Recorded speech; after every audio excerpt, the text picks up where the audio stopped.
ওকে, আপনার নাম? আমার নাম মোসাম্মদ ময়না আক্তার। মোসাম্মদ ময়না আক্তার। বয়স কত? বয়স 21 বছর। 21 বছর বয়স। বর্তমানে কোথায় থাকছেন?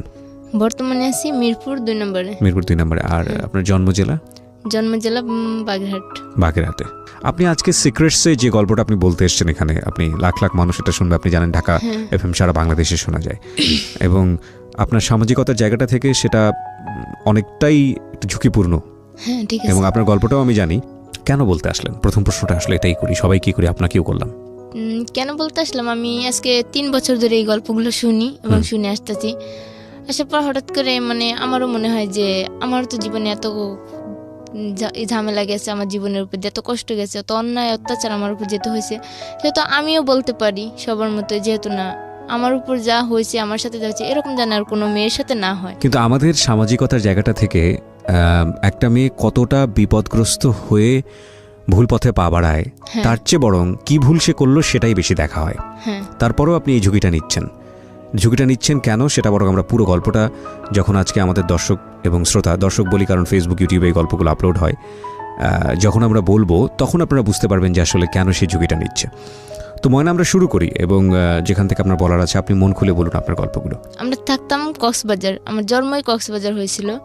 যখন 4 বছর বয়স, আমার আব্বু আম্মু সবাই আর কি আমাদের স্থানীয় এলাকায় আসবে খুলনায় আসার সিদ্ধান্ত নেওয়ার পর, যেহেতু আসলো খুলনায় চলে আসে তারা সবাই। আসার পর আমার একটা ভাই হওয়ার পরে সেই ভাইকে নিয়ে আমরা বেশ ভালোই থাকি, সুখে থাকি। হঠাৎ করে আমাকে স্কুলে ভর্তি করা হয়। আমি স্কুলে লেখাপড়া করি। ক্লাস 3-তে যখন উঠি, ক্লাস 3-তে ওঠার পর আমার আম্মুর বোন, মেজো বোন, আমার খালামণি আর কি, খালামণির একটা মেয়ে থাকে, কলেজে লেখাপড়া করতো, সে হঠাৎ করে বিষ খেয়ে মারা যায়। আচ্ছা, আপনার বাবা কি করতেন? আমার বাবা একজন মাছের ব্যবসা করে। মাছের ব্যবসা করতেন। আচ্ছা, ঠিক আছে, বলেন। তারপর আমার যেহেতু খালার মেয়ে মারা যায়, তখন আর কি তারা মেয়ের শোকে আর কি সব অসুস্থ হয়ে পড়ে, যে একটাই মেয়ে ছিল, একটা ছেলে। আপনার খালাতো বোন? হ্যাঁ, একটাই মেয়ে ছিল, মারা যায়, যেহেতু অসুস্থ হয়ে পড়ে আমার খালা। জি। তারপর থেকে ওনার আর কি আমার আম্মুর তো বলে যে তোর তো 3টে মেয়ে, তোর একটা মেয়ে আমাদের কাছে এখন দিয়ে দে, ওকে আমরা বড় করি, লেখাপড়া করাই, তারপর যদি কখনো মনে করিস যে তোর মেয়ে তোর কাছে ফিরে যাবে।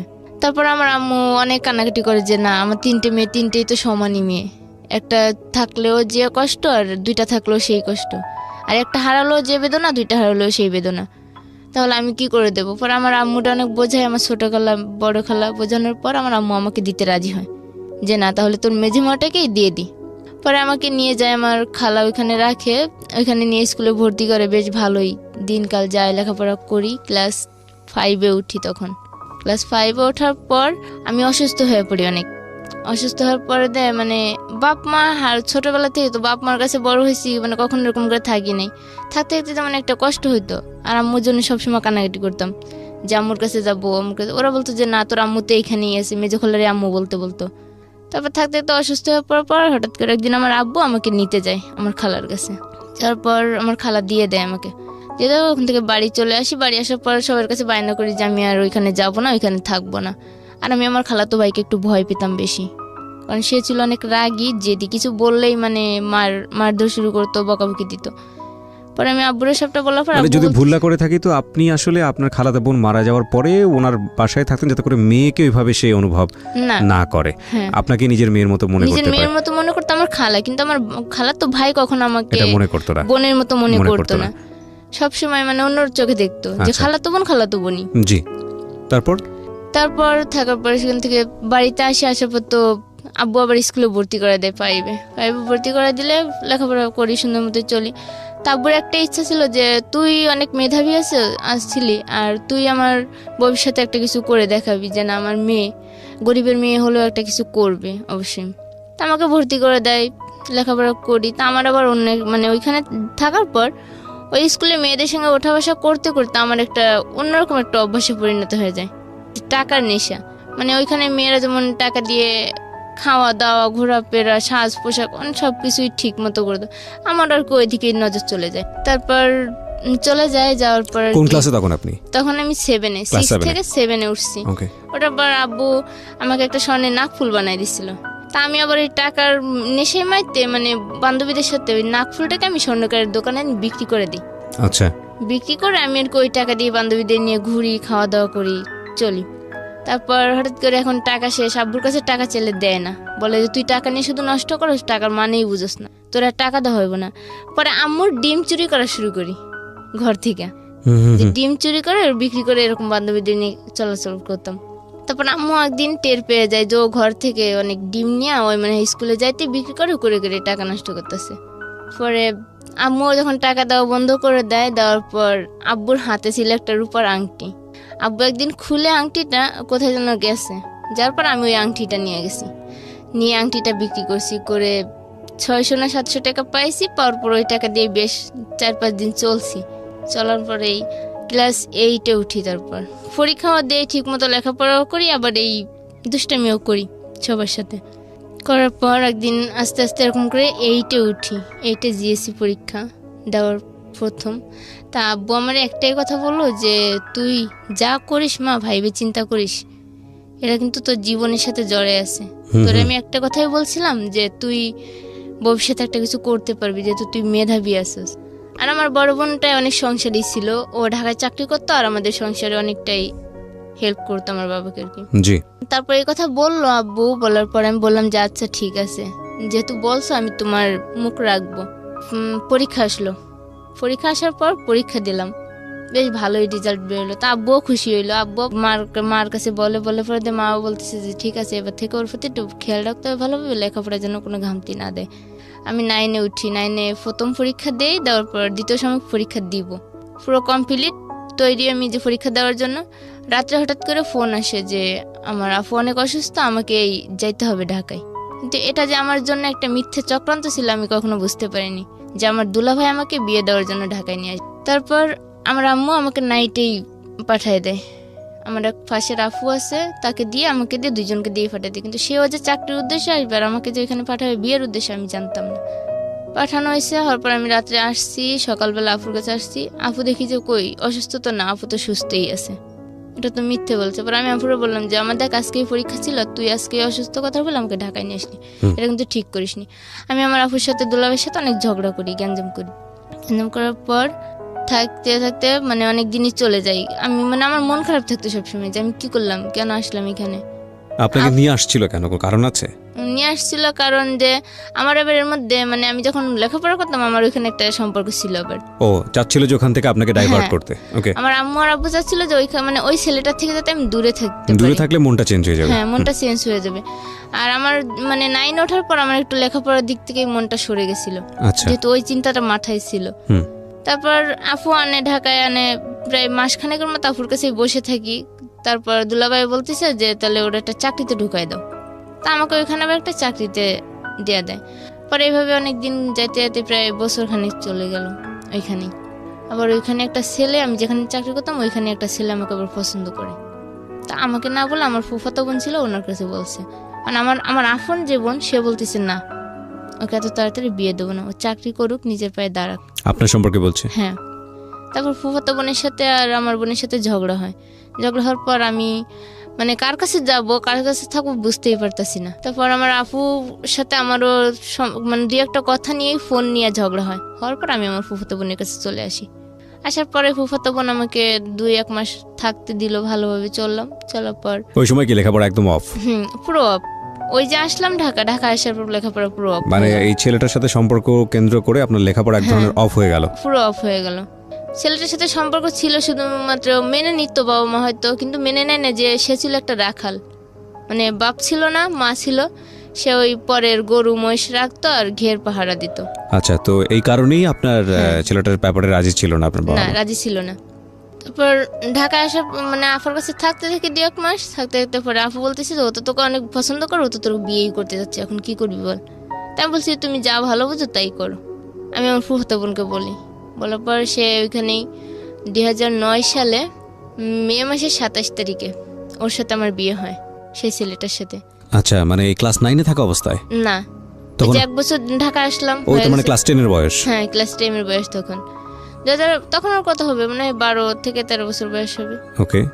তখন আমাকে বিয়ে দেয়। বিয়ে দেওয়ার পর ওখানে 1 সপ্তাহ থাকি। থাকার পর আমার শ্বশুর বাড়ির থেকে মানে সবাই তো মানে ভীষণ রাগ যে একা বিয়ে করছে ছেলে, ছেলেকে কখনো মেনে নেবো না, আর বউকে তো তো মেনে ছেলে নেবই। আপনাকে দেখে বিয়ে করেছিল নাকি আপনি ছেলেকে দেখে বিয়ে করেছেন? আমিও ছেলেকে দেখছি, ছেলেও আমাকে দেখছে। দুজনেই রাজি ছিলেন হ্যাঁ, বিয়েতে? দুজনেই রাজি থাকা অবস্থাতেই বিয়েটা হয়েছে।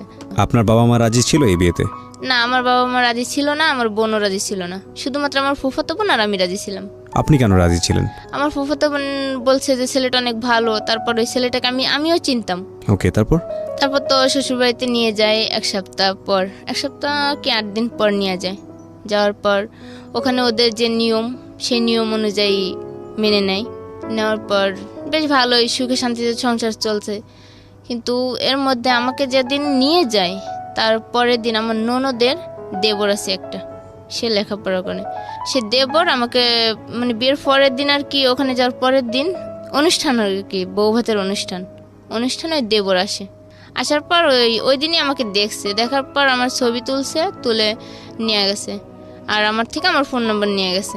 যেহেতু বলছে ভাবির ভাইয়ের বউ, তাহলে তো আমারও বিয়ান হয়, তাহলে আমি ফোন নাম্বার নিয়ে যোগাযোগ অবশ্যই করতে পারি।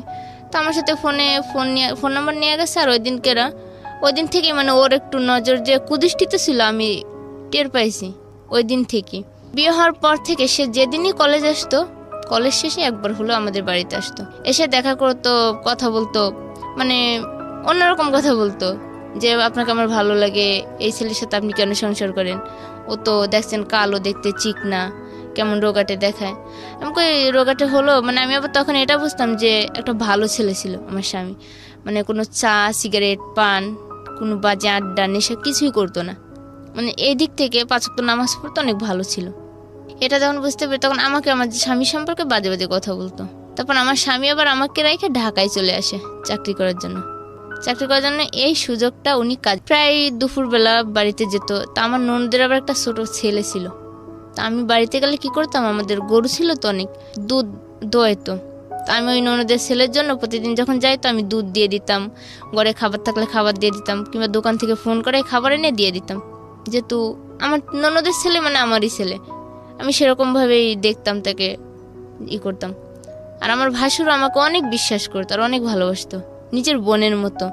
মানে আমার স্বামী যেটা আমাকে না দিত, যে এই জিনিসটা পড়লে আমার বউকে ভালো লাগবে, সেই জিনিসটা আমার ভাসুরে দিত আমাকে, যে ওই তো আমার ছোট বোন, ওকে ছোট বোন হিসাবে দিই, বা এই জিনিসটা পড়লে ওরে ভালো লাগবে, এই জিনিসটা দিলে হয়তো ওর মনটা ভালো থাকবে। যেহেতু বাবা মা অনেক দূরে, কিশোরগঞ্জে বিয়ে হয়েছিল আমার, আর বাড়ি ছিল খুলনা। মানে আমাকে কোনো কিছুর অভাব বুঝতে দিত না আমার ভাসুরে। এভাবে থাকার পর উনি গ্রামের লোকজন যখন এরকম বলাবলি করে, তা আমার ভাসুরে আমাকে একটা কথা বললো যে হাজেরা তুমি একটা কাজ করো। আমাকে কি দাদা ভাই বলেন? বলতেছে যে তুমি তোমার মনের মতো করে একটা মেয়ে খোঁজো। আমি বললাম যে হঠাৎ করে দাদা ভাই এই কথা বললেন আপনি? কই কি হ্যাঁ দেখো না লোকের জন্য কত কিছু বলে, তাহলে আমি বিয়ে করব। তো হঠাৎ করে আবার আমাদের বাড়ির পিছনে একটা বাড়ি আছে, নাম সুজন ভাই বলে। তো সুজন ভাই শালি আবার ওই দিন বেড়াতে আসছে, দেখো তো ওই মেয়েটাকে চিনো? আমি বললাম না দাদা ভাই আমি তো চিনি না, আজকেই দেখলাম প্রথম। পরে বলতেছে মেয়েটার বিষয়ে খোঁজ নাও তো, দেখো তো কে। তা আমি আবার আমার শাশুড়িকে বললাম, ঘরেতে বললাম, আমার শাশুড়ি সুজন ভাইয়ের বাড়ি গেল, যে দেখলো যে সুজন ভাইয়ের শালি হয় ওটা। বলার পর দাদা ভাই ওই মেয়ের প্রতি তার মন গেছে। তারপর আমরা বলছি তাহলে তুমি আব্বা আমারে বলো, আমি ওই মেয়ের এখন বিয়ের প্রস্তাব দিছে। বিয়ের প্রস্তাব দিলেই তাদের বিয়ে হবে। যেদিন গায়ে হলুদ, মানে সবাই গায়ে হলুদ নিয়েই ব্যস্ত থাকার মধ্যে আমার ওই ননদের দেবর আসছে ওই দিন আবার। তা আমি আবার দুষ্টামি করে তাকে হলুদ মাখাইতে গেছি। আমি যখন তাকে হলুদ সে রুমে বসা, সে আর তার একটা চাস্তো ভাই রুমে বসা, আমি হলুদ মাখাইতে গেছি। তা তার প্রথম গালে যখন হলুদ মাখাইছি, সে আমার হাত ধরছে, ডান হাতটা ধরে আমাকে টান মারছে, একটা টান মারলে আমি আবার খাটের উপর পড়ে গেছি।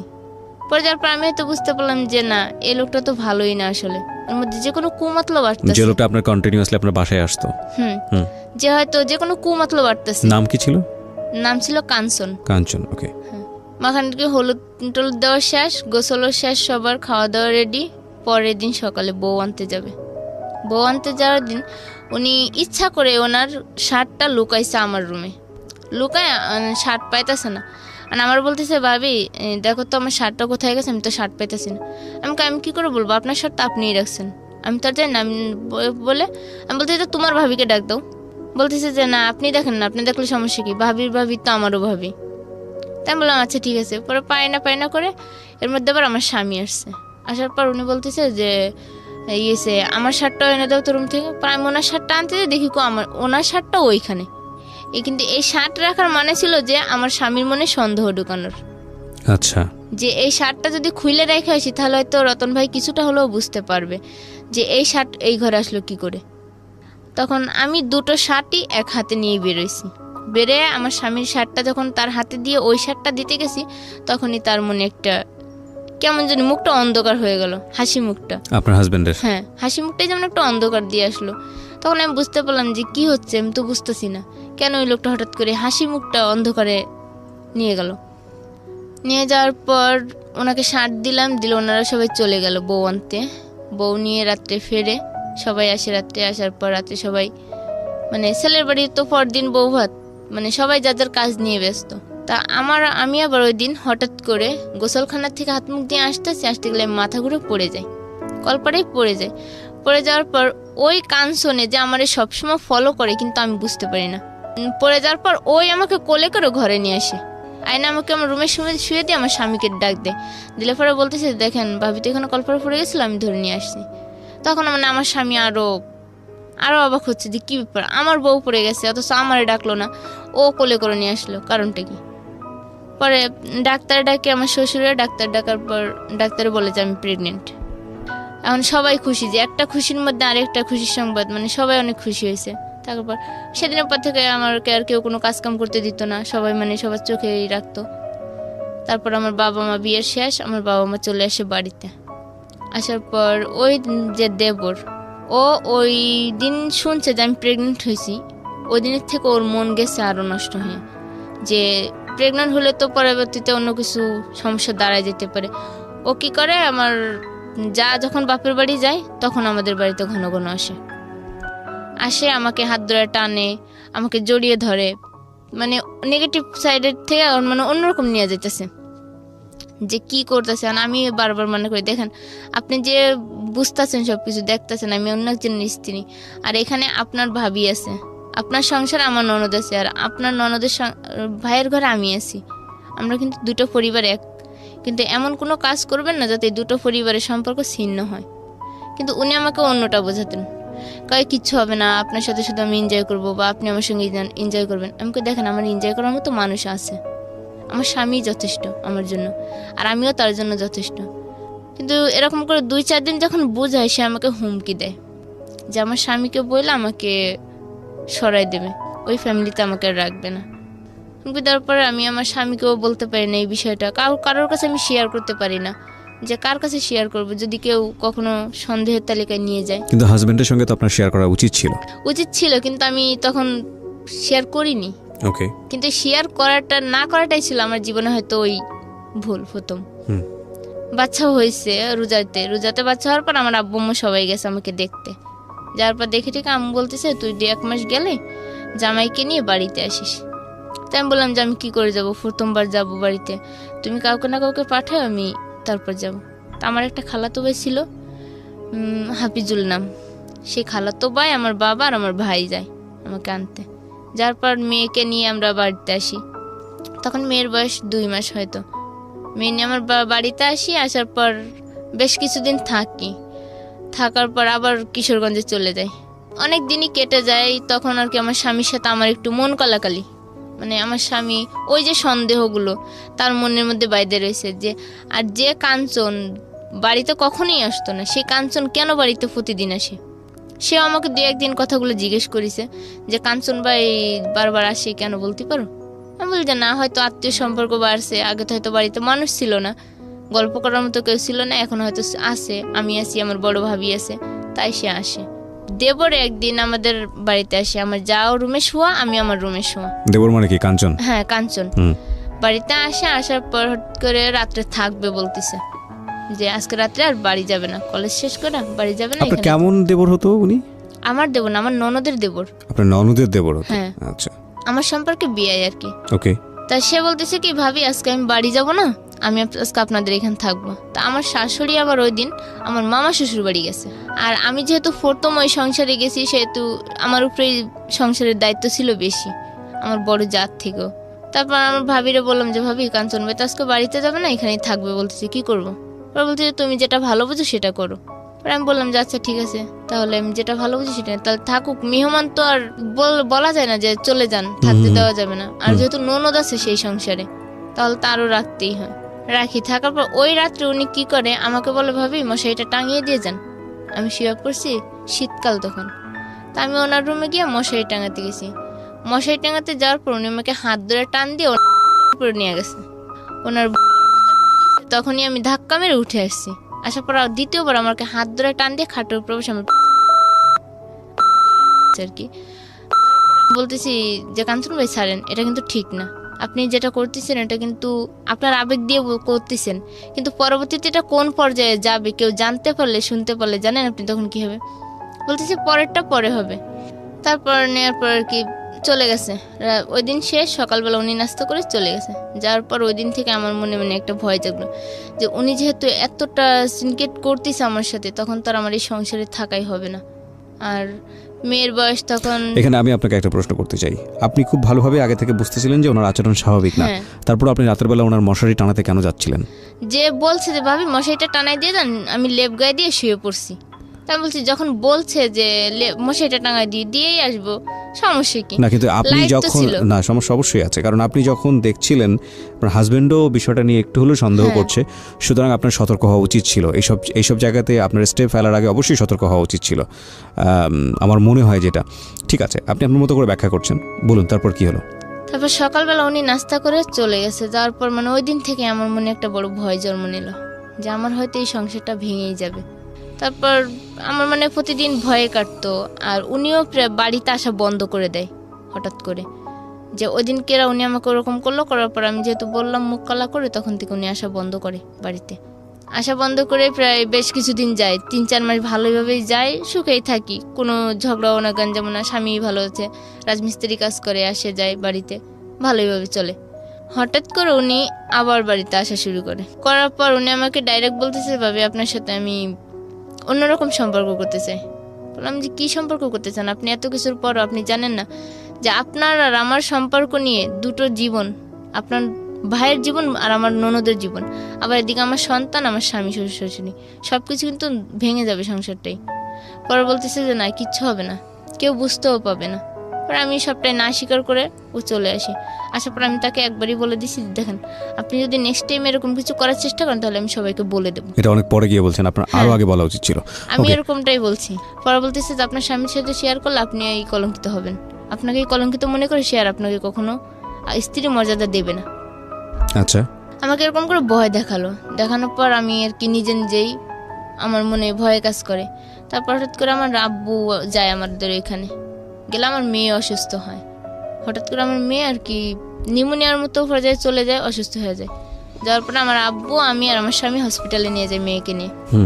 হসপিটাল থেকে 3 দিন পর আসি বাড়িতে। আসার পর আমার শাশুড়ি আর আমার ভাসুর, যে ভাসুর এত ভালো ছিল, সেই ভাসুর হঠাৎ করে বলে কিনা আমার বাপের বাড়ি থেকে টাকা এনে দিতাম, 1 লাখ টাকা এনে দিতাম। আপনার বাবার বাড়ি থেকে? হ্যাঁ, আমার বাবার বাড়ি থেকে। এটা কি আপনার ভাসুর বলে না আপনার জামাই বলে? আমার ভাসুরই বলতেছে। কেন? আমিও নিজেও এই প্রশ্নের উত্তর আজও বুঝে পেলাম না যে আমার ভাসুর আর শাশুড়ি কেন আমাকে এই কথাটা বলছিল। আমার মেয়ে অসুস্থ ছিল, আমি হসপিটালে গেছিলাম, ভালো মানুষ, ওখান থেকে সুস্থ হয়ে আসলাম, হঠাৎ করে আমাকে এই কথা বলে যে তোমার একটা ঘর করবো বড় করে, তোমাদের 2 ভাইয়ের স্বামীর জন্য, তোমরা 2 জামাই থাকবা, বাপের বাড়ি থেকে 1 লাখ টাকা আনো। বলতেছে শিখার বাপের বাড়ি থেকে 50,000 টাকা আনছে, 1 ভরি স্বর্ণ আনছে, তা তুমিও না হয় বাপের বাড়ি থেকে 1 লাখ টাকা নিয়ে আসো। তা আমি বললাম যে হঠাৎ করে এই কথা বলতেছেন, আর আমাদের কিভাবে সম্পর্ক হয়েছে, বিয়ে হয়েছে, কিভাবে সংসার করতে হয়েছে, আপনি আমার বাবা মার সম্পর্ক জানেন, যে আমার বাবা মা কী হালে আছে বা তারা কিভাবে চলে, তাদের তো আর বড় ছেলে নেই, বড় 3 মেয়ে, ছোট ছেলে। বলার পরে আমাকে ওই আমার বাবার সামনেই আমার শাশুড়ি আমাকে জুতা দিয়ে একটা বাড়ি মারে, যে বাবা আমাকে ছোটবেলা থেকে বড় করলে একটা গায়ে ফুলের আশ লাগতে দিল না। হয়তো আমার মা আমাকে মারছে, কিন্তু বাবা কখনো মারেনি। আর সেই বাবার সামনে আমাকে জুতা দিয়ে মারলো, আমার বাবার চোখ থেকে পানি পড়লো। আমি এই কষ্টে ঘরে যেয়ে কাঁদতাছি, আর মেয়েকে যখন শোয়া দিয়েছি মেয়ে কান্দা উঠছে, অসুস্থ তো একটু সুস্থ হয়েছে, কাঁদতাছে। তারপর আমার বাবা ওই দিনই রাত্রেবেলায় আমাকে বললো যে মা আমি চলে আসছি, আমি আর কোনোদিন তোর এই বাড়িতে আসবো না, আর তুই যদি আমাকে বাবা বলে কোনোদিন মেনে থাকিস তা তুই যাস আমার কাছে, আমি কেন, আমার ফ্যামিলির কেউ আর তোর কাছে আসবে না। আমার বাবা এই কথা বলে চলে আসে রাত্রেবেলায় বাড়ি থেকে। যে বউকে দিয়ে কখনো বাইরের একটা কাজ করায়নি, সেই বউকে দিয়ে এখন গরুর জন্য ঘাস আনে মাঠ থেকে, আবার রান্না বাড়া, মানে সমস্ত কিছু, মানে আমাকে এমনভাবে চাপ দিছে যে হঠাৎ করে আমি নিজেও বুঝতে পারিনি যে এই সংসার এইভাবে এলোমেলো হবে। থাকার পর আমি আস্তে আস্তে, মানে আমাকে যখন মারধর অনেক শুরু করলো, আমি আর কি আমার আব্বুরে ফোন দিয়ে বললাম, যাবো আমি আর এই সংসার করবো না, আমি চলে আসবো বাড়িতে। তা বলছে যে ঠিক আছে তুই চলে আয়। আর আম্মুরেও বললাম, আম্মুও বলতেছে তুই চলে আয়, তোর আর এখানে থাকা লাগবে না। আমার স্বামীরা বললো তুই মেনু মুন্সির কাছে যা, যে মেনু মুন্সিরে ডাক দে, তোদের তালাকটা এখানেই হয়ে যাক। কি বলেন? আমার শাশুড়ি যখন এই কথা বললো, আবার বলতেছে যে এই মেয়ে তো আমার ছেলের না, এই মেয়ে তো তাহলে অন্য কারোর। মানে আমার মেয়ের, আমাকে তো অপবাদ দিচ্ছে, কিন্তু তারপর আমার মেয়ের প্রতিও মানে এমন একটা কথা বলছে, তখন আমার মনের ভিতরে একটা পুরো ঘৃণা জন্ম নিল যে আমি আর এই সংসার করবই না। যে আমার মেয়ের নিষ্পাপ, নিষ্কলঙ্ক, তার উপর কেন এই কলঙ্কটা দিল আমার শাশুড়িটাও। তারপর আমি ওইখান থেকে সে রাগে অভিমানে, তালাক আর হয়নি, সে মেনু মুন্সি ডাকতে গেছে, যে আর পাইনি, না পর চলে আসে। আসার পর আমি গাড়িতে উঠাই সব কিছু একাই, মেয়েকে নিয়ে নিয়ে আস্তে আস্তে সমস্ত কিছু গাড়িতে উঠায় কিশোরগঞ্জ বাস স্ট্যান্ডে আসি। আসার পর ওখান থেকে পুরো ঢাকা থেকে আমি আমার পুরো গ্রামে চলে গেছি। বাড়িতে গেছি যা 2 দিন পরে আমার স্বামী আমাকে ওইখানে রেখে চলে আসে বাড়িতে। আসার পর থাকি বাড়িতে, থাকার পর 3 মাস থাকি মেয়েকে রেখে। মেয়ের বয়স তখন 18 মাস। মেয়েকে কোথায় রেখেছিলেন? মেয়ে তখন আমার মার বাড়িতেই ছিল। আর আপনি? আমি আমার মার বাড়িতেই 3 মাস থাকি। ওকে। থাকার পর আম্মুরে বলতেছি হঠাৎ করে যে আমি আর বাড়িতে থেকে কি করব, মেয়ে তো এখন ভাত খাওয়াই শিখছে, খাবার দাবার খাওয়া শিখছে, তোমরা ওকে মানুষ করো, আমি ঢাকা গিয়ে না হয় চাকরি করে আমি তোমাদের সংসারেও কিছু দেই, 2টা মানুষ বোঝা হয়ে যখন আসি। তা আমার আবার পাশের একটা ফুফু আছে বাড়ির পাশেই, সে ফুফু বলতেছে যে তাহলে চল আমিও ঢাকায় যাবো, তাহলে 2জনেই একসাথে যাই, ফুফু বাস্তি একসঙ্গেই যাই, যে না হয় একসাথে থেকে চাকরি করব, বাড়ি কিছু টাকা পয়সা পাঠাবি। তা আমিও রাজি হইলাম।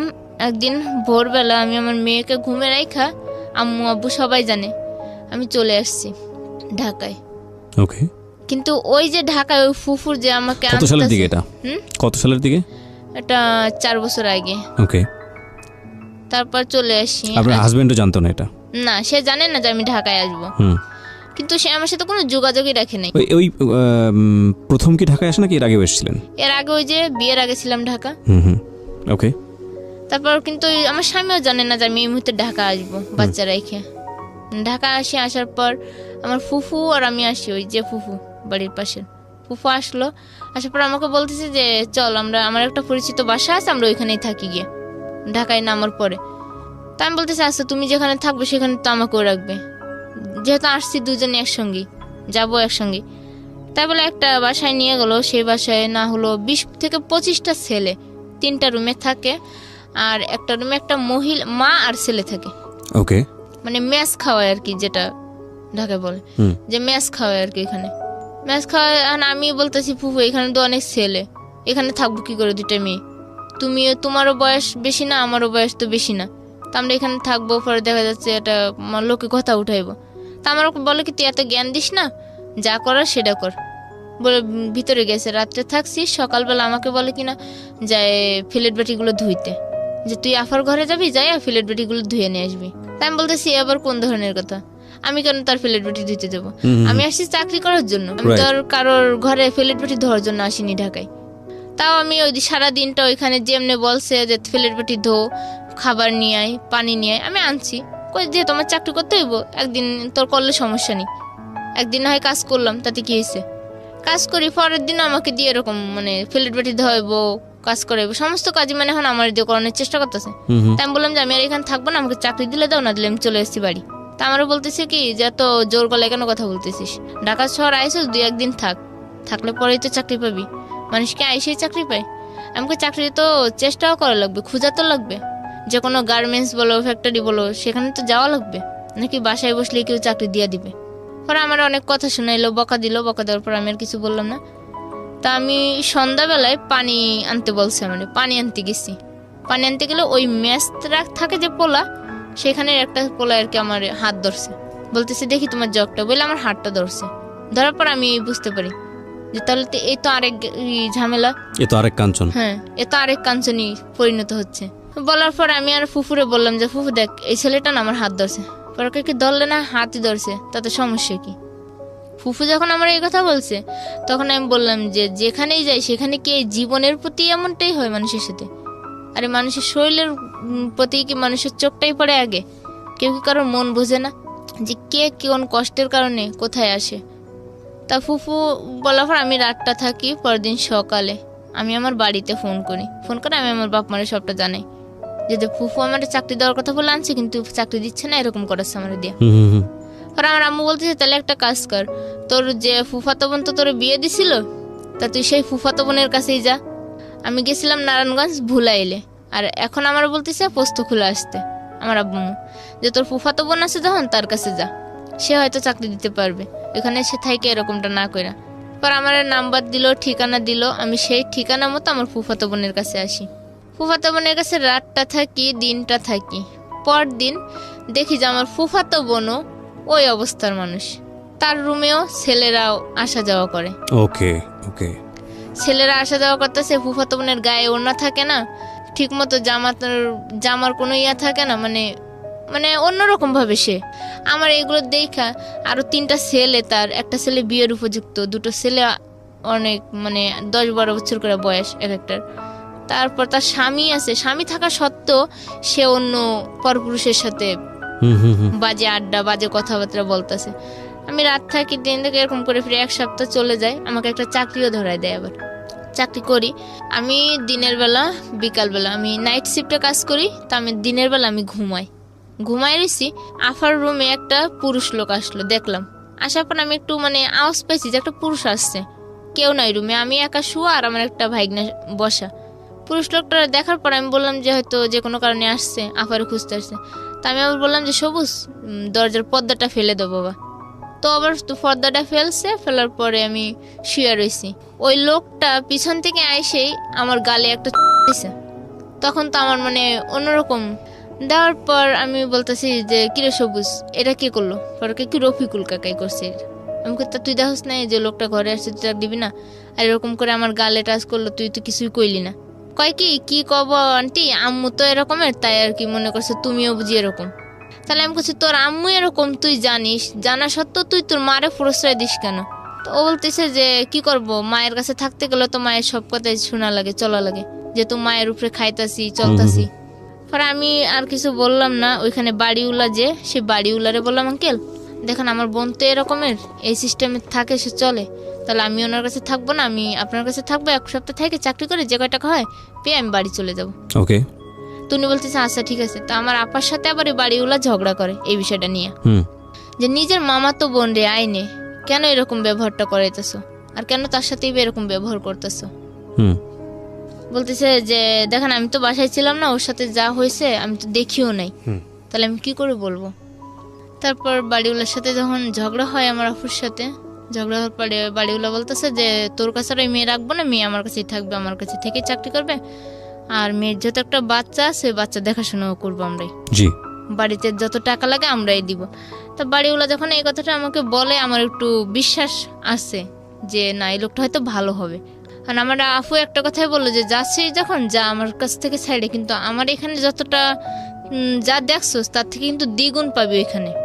তা আমি আর অতটা কিছু মনে করিনি, যে হয়তো আপু আমার রাখার জন্য রাগ করে হয়তো এই কথা বলছে, ওনার কাছে রাখার জন্য আমাকে রাগ করে হয়তো এই কথাটা বলতেছে। তারপর আমি বললাম যে আচ্ছা ঠিক আছে, তোমার কয় টাকা আসছে এই কয়দিন আমাকে বলো, আমি দিয়া দিচ্ছি। তা আপু বলতেছে আমার 1000 টাকা হয়েছে এই 6-7 দিনে। তাই আমি বললাম যে ঠিক আছে আমি তোমার 1000 টাকা এখনই দিয়ে দিচ্ছি।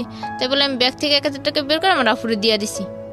দিয়ে আমি ওই বাড়িওয়ালার বাসায় উঠলাম। এটা বাড়িওয়ালার বাসায় থাকে, দেখি বাড়িওয়ালার বউ মেসে ছেলেদেরকে খাওয়ায়। অনেক ছেলেরা আসে যায়, খায়, ভাত নেয়। আর ওই বাড়িওয়ালার একটা ছেলে ছিল জাহিদ নাম করে। জাহিদ আবার আমার আপু করে ডাকতো, অনেক ভালো ছিল ছেলেটা। তা আমার একটা কথা বলছে যে আপু তুমি যে এখানে আসছো তোমাকে কিন্তু আব্বু চাকরিতে পাঠাইবে না, আব্বু কিন্তু আমাদের ঘরের কাজ করাবে, তুমি কিন্তু সাবধান থাইকো। তাই আমি বললাম যে তুমি তোমার আব্বুর বিষয়ে এরকম কিছু বলতে পারতেছো কি করে, তোমার আব্বু তো অনেক ভালোই আছে, কথাবার্তায় যা দেখলাম অনেক ভালো। কয় কি তুমি আমার আব্বুরে চিনো না, আব্বু কিন্তু গাঁজা খায়। আর আব্বু গাঁজা খাওয়ার এই মাথায় ঠিক না থাকলে তখন কখন যে কি করে বসে তার কিন্তু ঠিক নেই। ওকে। আমার আম্মুর উপর কিন্তু অনেক অত্যাচার করে, আবার আম্মুদের দিয়ে টাকা ইনকাম করায়, এই যে ম্যাচ খাওয়ায়, আর এই টাকা নিয়ে আব্বু গাঁজা খায়। তা আমি বললাম যে আমার জীবনটা কি এতই মানে অচল হয়ে যাচ্ছে আর দিন দিন, আর মানে একটা থেকে আরেকটা, আরেকটা থেকে আরেকটা, আর একটা ঝামেলা শেষ না করতে আরেকটা ঝামেলা আমার উপর এসে পড়তেছে, যে আমি কি এমন পাপ করছিলাম জীবনে যে আমার জীবনে এত বাধা আসতেছে আর এত বাধা পার হতে হচ্ছে আমারে। পরে বলতেছে যাচ্ছে যাই করো থাকো। ওই কই ছেলেটা চলে গেছে ওর রুমে যে লেখাপড়া করতেছে। 2-3 দিন থাকার পর আমাকে দিয়ে ওই মেসেরই কাজ করে, তরকারি কাটায়, প্লেট পেটি ধোয়াই, এই করে। আমি একদিন বলতেছে আঙ্কেল আমাকে চাকরিতে পাঠাইবেন না, আমার চাকরির ব্যবস্থা করবেন না। পরে বলতেছে যে এখানে কাজ করতে থাক, খাইতে থাক, তোকে মাসে আমরা 1000 করে টাকা দেবো, আর 1000 টাকা তুই বাড়িতে পাঠিস মেয়ের জন্য, আর তুই আমার সংসারে কাজ কর। তা আমি বললাম যে না, আমি তো আপনার সংসারে কাজ করার জন্য আসিনি, আমি একটা চাকরি করব। আমি তেমন তো না যে অশিক্ষিত, আমি যতটুকু লেখাপড়া করেছি তাতে আমি একটা গার্মেন্টস হলেও খুঁজে নিতে পারবো। পরে এই কথা বলার পর বলতে যে মুখে মুখে কথা বলিস কেন, তো বোনের মুখের উপর কথা বলছে দেখে আমি নিয়ে আসছি, যে না বোন হয়তো খারাপ, আমি তো দেখতেছি তুই ভালো না। আমার বলতেছে আমাকে দেখেন আমি ভালো আছি, কিন্তু ঢাকা শহরের মানুষগুলি আসলে ভালো না। মানে ওরা চায় ওদের মতো করে আমাকে চালাইতে, কিন্তু আমি তো ওদের মতো করে চলতে পারি না, তাই আর কি আমি সবার কাছে খারাপ হয়ে যাচ্ছি। তো বলতেছে যে আচ্ছা ঠিক আছে, তুই যেটা ভালো মনে কর কর। পরে রাতটা থাকলাম, 2-1 দিন গেছে। যাওয়ার পরে একটা মেয়ের সাথে আমার যোগাযোগ, ওই বাসায় আসা যাওয়া করে একটা মেয়ে, সেলিনা করে নাম। মেয়েটা কালো হলেও মেয়েটা অনেক ভালো আছে আর কেমনি। তা ওই মেয়েটা আমি বলতেছি যে দেখ বোন, এরকম এরকম করে ঢাকা শহরে আসলাম, আজকে প্রায় 1-2 মাস হয়ে চলে যাচ্ছে, তা আমি তো এখনো চাকরি পেলাম না, আর আমার উল্টো নিজের টাকা খরচ হইতেছে। তো বলতেছে কি একটা কাজ করে, বাড়িগুলো যে কয় টাকা পাবে বল, আমি দিয়া দিই, তুই আমার সাথে চল, আমি একাই থাকি, রুমে একা থাকি, আর আমি কাজ করে খাই। কি কাজ করে খাস তুই? বলতেছে আমি হোটেলে কাজ করি, হোটেলে তরকারি পাতি কাটি আর রান্না বান্না করি, এই বলছে আছে। তো ওর কাছে যাই, ওখানে থাকি, চাকরি করি, করার পর একটা প্রিন্টের কাজ করি। মানে আমি যেটা বুঝতে পারছি যে নারী ছাড়া একটা মানুষ, না স্বামী সংসার, না নিজের বাবা মা, যেখানে যাকে পাচ্ছেন সেখানে তাকে জড়িয়ে ধরে একটু ভালো করে বাঁচার চেষ্টা করতেছি। কিন্তু ওই মেয়েটার ওখানে থাকলাম প্রায় মাস 2 চলে যায়। যাওয়ার পর ওই মেয়েটার ওখানে থাকতে থাকতে হঠাৎ করে আমার টাকার প্রয়োজন হয়। রুম ভাড়া যে কয় টাকা ইনকাম করছি রুম ভাড়া খাওয়া করে দিয়ে শেষ। এখন আমার বাড়িতে টাকা পাঠানো লাগবে 1000, আর আমি টাকাই পাচ্ছি না, যে কোথায় পাবো টাকা? কত টাকা? 1000 টাকা বাড়িতে দেওয়া লাগবে। আচ্ছা। কিন্তু এখন আমি কারোর কাছে 1000 টাকা পাচ্ছি না। আর আমি যে আগে যখন বিয়ের আগে ঢাকা থাইকে গেছি, ঢাকায় যে বিয়ে হয়েছিল, যে বাসায় থেকে যে বাড়িওয়ালা লিটন ছিল নাম, সেই লিটন ভাইয়ের সাথে আমার হঠাৎ করে ওইখানেই দেখা। ওই দিনই দেখা হওয়ার পর আমি লিটন ভাইয়ের সাথে কথা বললাম, বলার পর আমি বলতেছি লিটন ভাই আমার তো টাকা 1000 টাকার প্রয়োজন, তো আমাকে 1000 টাকা দেবেন। বলতেছে তুমি আমার সাথে সকালে কন্ট্যাক্ট করো, সকালে তুমি আমার সাথে কথা বললো, বলার পর তোমাকে একটা জায়গায় নিয়ে যাবো, তুমি 1000 না, তুমি যে কাজ করলে তুমি দিনের মধ্যে 2000 টাকাও পাইবা। আমি বললাম কি এমন কাজ? কি চলো দেখতেই পারবে। আমি বললাম আচ্ছা ঠিক আছে, আমি তাহলে সকাল আপনার সাথে যাবো, আমি অফিসে যাচ্ছি না। এই 1000 টাকা কি জন্য লাগতো বাড়িতে? বাড়িতে লাগতো হচ্ছে যে মেয়ের খরচা, আর আব্বু একটু অসুস্থ। আপনার মেয়ের খরচা? হ্যাঁ, আমার মেয়ের খরচা, আর আব্বু একটু অসুস্থ। এগুলো একটু খেয়াল করবেন প্রিয় শ্রোতা, এগুলো একটু খেয়াল করবেন প্লিজ। আব্বুর জ্বর আর কি, বাড়িতে 1000 টাকা আমার দেওয়াই লাগবে। আর যেহেতু আমার মেয়ে আছে তারও তো খাওয়া দাওয়া। মেয়ের বয়স কত তখন? মেয়ের বয়স আমি যখন আসছি তখন 18 মাস রেখে আসছিলাম, তখন তো 19-20 মাস, 2 মাসেরই ব্যবধান হবে, 20 মাসে হয়তো পড়ছিল, রেখে আসছি। তারপর আমি বলতেছি যে এরকম, উনি বলছে যে তুমি যদি কাজ করো তাহলে তুমি টাকা পেয়ে যাবে, 1000 না 2000 টাকাও পাইবা। আমি বলতে আচ্ছা ঠিক আছে, যে কোনো কাজের বিনিময় হলো আমাকে টাকাটা দরকার, যেহেতু আর আব্বু অসুস্থ, মেয়ে আছে, মা আছে, ভাই, সংসারে তোর আব্বু যেহেতু অসুস্থ, তো তোর কেউ কাজ করতে পারতেছে না, চলবো কি করে ওরা? আর এর উপর আর আমার মেয়ের মানে প্রতিদিন খাওয়ার বাড়তি খাবার একটু ছিল, যেহেতু আমার যে মায়ের যে স্নেহটা, মায়ের ভালোবাসা, মায়ের যে একটা আদর করে খাওয়ানো, সেটা তো আর আমি খাওয়াইতে পারি না, হয়তো তারা পূরণ করে মায়ের আদরটা। জি, এই জন্য মানে আমার একটু আগ্রহ করলাম যে টাকাটা তাদেরকে আমার তাড়াতাড়ি দিতেই হবে। পরে উনি আমাকে নিয়ে যায় সকালবেলা পোস্তখোলা থেকে আপনার ইকুরিয়া, হাসনাবাদ ইকুরিয়া নিয়ে গেল একটা বাসায় নিয়ে যায়। যাওয়ার পরে আমি দেখলাম যে এখানে 2 মেয়ে, আর আমাকে নিয়ে অন্য একটা রুমে বসালো। বসার পর উনি লিটন ভাই একটা মেয়ের সাথে কথা বলার পর মেয়েটা বলছে আচ্ছা ঠিক আছে, ও যদি কাজ করে তাহলে অনেক টাকা পাবে, 1000 না ও 2-3 হাজার টাকা অ্যাস করে আমরা পাওয়াই দিব, দরকার হলো আমাদের মেয়েদের কাজ অফ রেখো, ওরে দিয়ে কাজ করাবো। তা আমার কাছে আসলো, আসার পর বলতেছে আচ্ছা তোমার কাজের ব্যবস্থা হয়ে গেছে, তুমি থাকো এখানে, আমি আসতেছি। আমি বলছি আমি তো চিনি না এখানে, আমি কার কাছে থাকবো? বলতেছে যে এখানে আপু আছে 3টার কাছে থাকো, আমি তোমার সন্ধ্যাবেলা এসে নিয়ে যাব। থাকি, কিন্তু আমি এখনো বুঝতেছি না যে ওই দিনটাই আমার জীবনে সব থেকে একটা বড় মানে একটা কষ্টের দিন আর জীবনে, মানে এত বড় একটা ঝড় যে ওই দিন আমার নাইমে আসবে আমি ভাবতেও পারিনি। থাকলাম, থাকার পর দেখি ওইখানে ছেলেরা আসতেছে, মেয়েরা ঢুকতেছে, রুম থেকে বেরোচ্ছে, এই অবস্থা। আপনি তো বুঝেই গেলেন যে আসলে হ্যাঁ, কেন এখানে আমি এনেছে যখন আপনাকে। বুঝেছি তা আমি আপুরে মেয়েটার নাম ছিল যে ছিল ওদেরকে মানে মেইন ম্যানেজারের মতো আর কি, যে টাকা পয়সা নেয় হিসাব করে, তার নাম ছিল মুক্তা। তাই আমি বলতেছি আপু আমি এখানে থাকবো না, আমি বাসায় চলতেছি। তা বলতেছি যে না, তুমি আর এখান থেকে বেরোতেই পারবে না। বললো, পরে একটা লোক আসলো, নাম ছিল কামরুল। লোকটা এসে আমি যখন ওই মেয়েটার সাথে তর্কাতর্কি করতেছি তখন আমার একটা থাপ্পড় মারছে, মায়েরা আমার ওই রুমে আটকায় রাখছে। বলতেছি দেখি তোর কেমন সাহস, তুই এই রুম থেকে বেরো, তুই আর বেরোতেই পারবি না, আজকে যখন আসছিস আর বেরোতেই পারবি না, দরকার হলে তোকে টুকরো টুকরো করে বাথরুমের 5 দিয়ে তোর লাশটা ছেড়ে দেবো, কিন্তু তোকে বেরোতে দেবো না। মানে আমি চিল্লাচিল্লি করতেছি, আমি বলতেছি আমি এখানে লোকজন ডাকবো। কি লোকজন কেন, আমরা এখানে স্থানীয় কেউ আসবে না, তোর ডাক শুনে। পরে আমাকে থাপ্পড় মারলো, ম্যাডাম রুমে আটকাইছে। তারপর একটা ছেলে এসে রুমে ঢুকার পর তো আর কি যা হয় এভাবে আর কি, আস্তে আস্তে ওইখানে এরকম করে মায়ের খাই, কান্নাকাটি করি অনেক। ওই সারাটা দিন? হ্যাঁ, এভাবে ওই সারাটা দিন মানে আমার উপর দিয়ে এত একটা ঝড় বয়ে যাচ্ছে, কিন্তু আমিও বুঝতেছি যে আমি কি করতেছি। কিন্তু ওই লিটন ভাই আবার আমার ফোনটা নিয়ে নেয় আমার কাছ থেকে, নিয়ে আমার আব্বু আম্মুর সাথে যোগাযোগ করে আব্বু আম্মুরে 2000 টাকা পাঠাই দিছে। কিন্তু এই বিষয়টা আমাকে কখনো জানতেও দেয়নি। আর আমার থেকে ফোন নিয়ে গেছে, আমার ব্যাগ নিয়ে গেছে, আমি যে কি বের হবো আমার কোনো সিস্টেমই পাচ্ছি না। এভাবে আটকা 3 দিন পর্যন্ত। যেটা সন্ধ্যার সময় নিজের কথা, সেটা 3 দিন পর্যন্ত। সন্ধ্যার সময় তো নেওয়া দূরে থাক, আমাকে আর মানে ওই রুম থেকে রুম আর বাথরুম এই দুটোই শুধু আমার জন্য, আর সব বন্ধ। মানে এরকম করে মানে প্রতিদিন না হলো 10 জন 12 জন রাত্রে দিনে মিলে এরকম করে মানে আমাকে ওইখানে আটকে রাখলো 3 দিন পুরো। থাকার পর আমি চলে আসি, মানে কোনো রকম ভাবে ওই আফুরে নিয়ে আমি আমার বাসায় আসি। আমি বললাম জাফু আমার বাসায় যেতে হবে তাড়াতাড়ি। বলছে আচ্ছা ঠিক আছে, আমি আর এইভাবে থাকতে। আপনাকে এই ঘটনার পরে আপনাকে টাকা দিয়েছিল? হ্যাঁ, টাকা দিছে।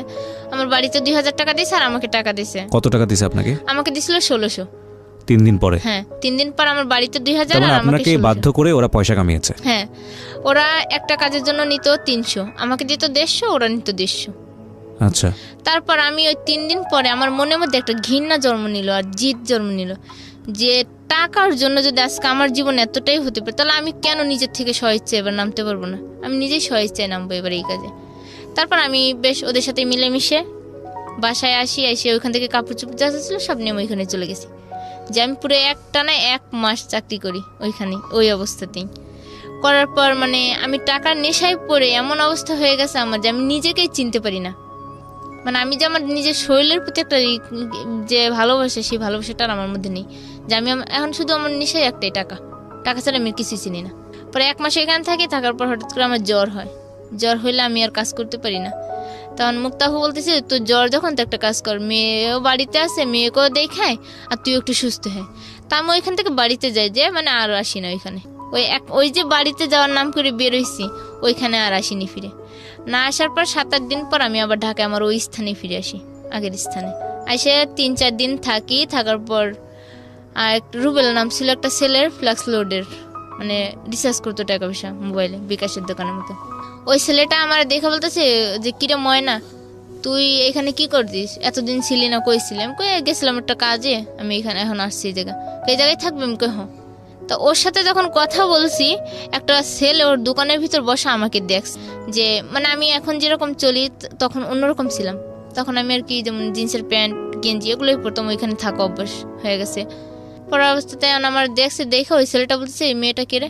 এই মেয়েটাকে এখানে চাকরি করতো নর্মালভাবে আসছিল, কিন্তু এখন এই মেয়েটারা চেনাই যায় না, মেয়েটার পরিচয় এখন অন্যরকম হয়ে গেছে ওই বলতেছে। তা আমি আবার হাসতে চলে আসছি। আসে বাসায় ঢুকার পর আমার সেলিনা ডাক দিছে, কয় তোরে ডাকতেছে রুবেল। আমি গেছি আবার ওই দোকানে, যার পর ওই ছেলেটা আমার বলতেছে আপু তুমি কি চাকরি করবা? আমাকে হ্যাঁ আমি চাকরি করবো। কয় তুমি কি চাকরি করবা? বেতন লাগবো কত তোমার? আমি কই বেতন কত লাগবো মানে?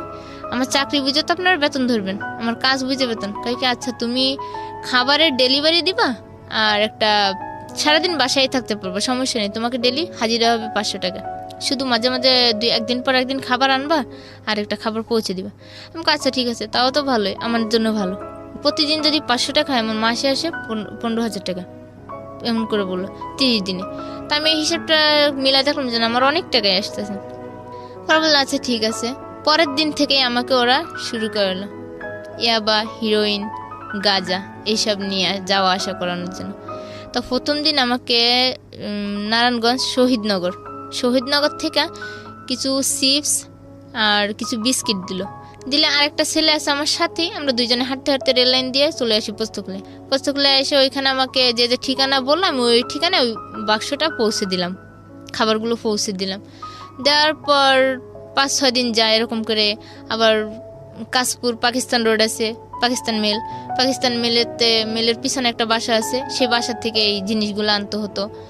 আবার দেখা যায় কমলাপুর স্টেশন থেকে আনতে হতো, ভৈরব থেকে আনতে হতো।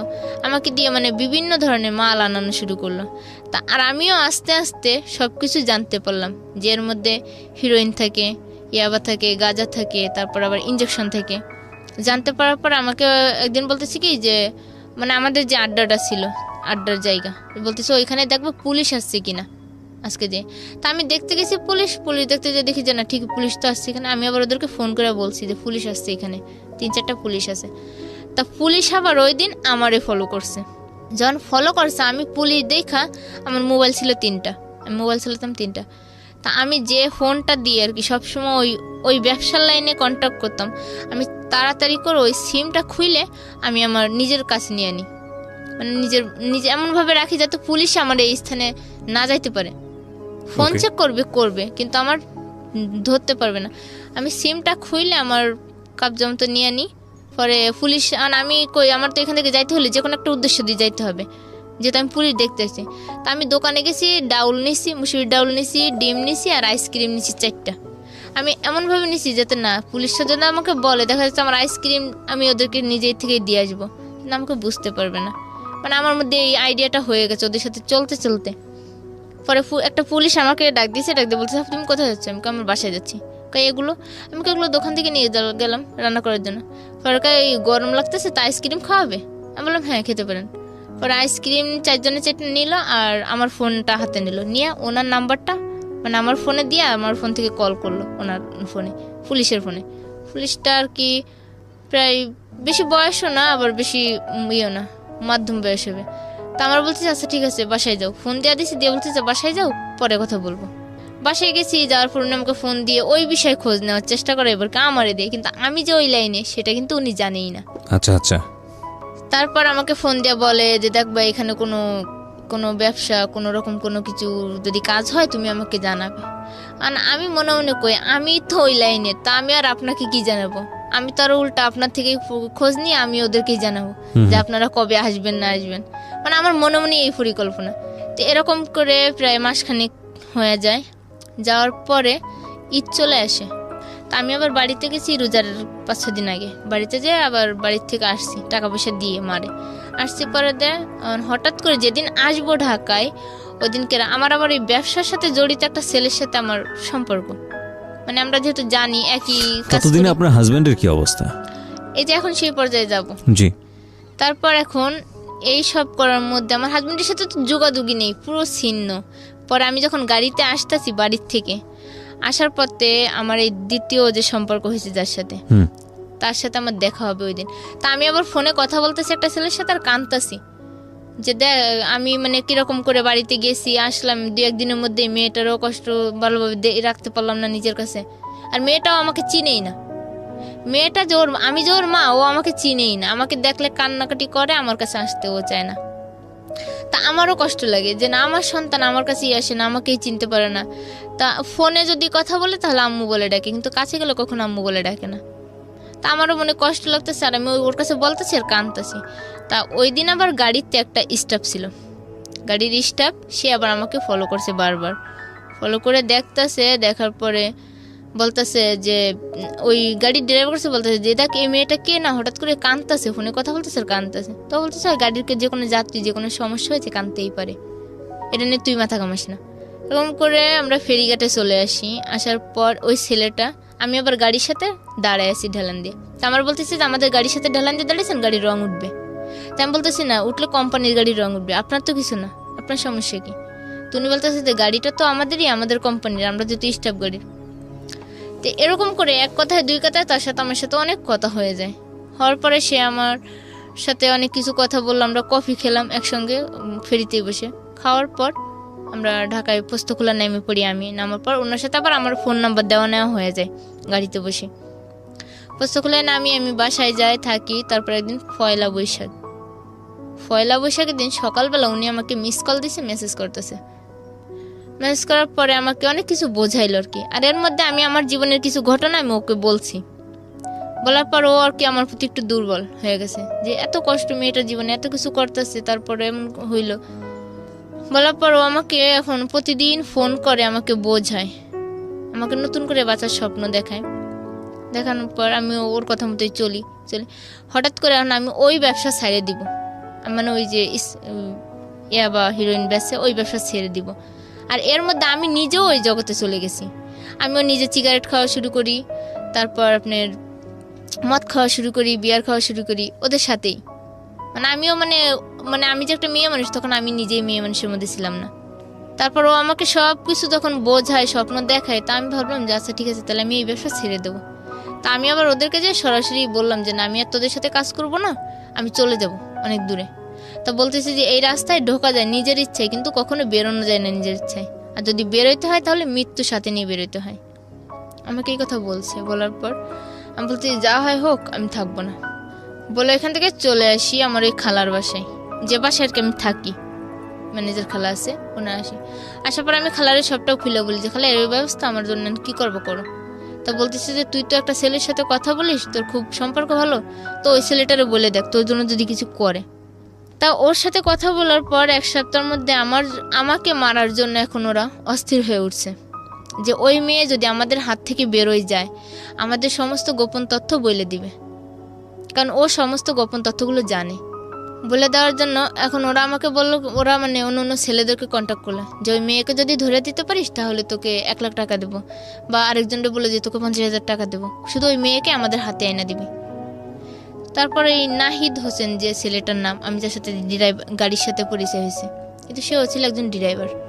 তা আমি ওকে সবটা যখন বলি, ও বল কি তাহলে তুমি একটা কাজ করো, তোমাকে আমি মানে একটা ডেট দিলো যে অমুক তারিখে অমুক দিন তোমাকে আমি এইভাবে নিয়ে আসবো, তুমি কি আসবে আমার সঙ্গে। কারণ আমার ছিল তো ওই মুহূর্তেও যে আমার জীবন বাঁচানো সব থেকে দরকার, আর আমার একটা স্থানের দরকার। তা আমি ওইখান থেকে ওই দিনকে রাত্রেবেলা সন্ধ্যাবেলায় আমি পোস্তখোলা চলে আসি। আমার পোশাক আশাক চেঞ্জ করে বোর কাপড়ে আমি ওইখান থেকে চলে আসি পোস্তখোলা। আসার পর ওই ছেলেটা দেখি আসছে আমাকে রিসিভ করে, আমাকে ওইখান থেকে নিয়ে সোজা মিরপুরে চলে আসে। এর মধ্যে উনি একটা রুম রাখে, আর রুম রাখে উনি রুমের মানে যে ভাড়াটা সব কিছু দিয়ে রেখে দিছে, জিনিসপত্র নিছে, কিছু খাট নিছে, নিয়ে রাখছে। মানে ওনার মনে পরিকল্পনা রয়েছে যে অন্যরকম, যে উনি আমাকে স্ত্রী মর্যাদা দিয়েই ঘরে তুলবে। আমার আপনি যাকে লাভ করতেন সেকেন্ড, হ্যাঁ, যে এত কিছু। কি নাম ছিল লোকটার? ওর লোকটা ছিল হোসেন মোল্লা।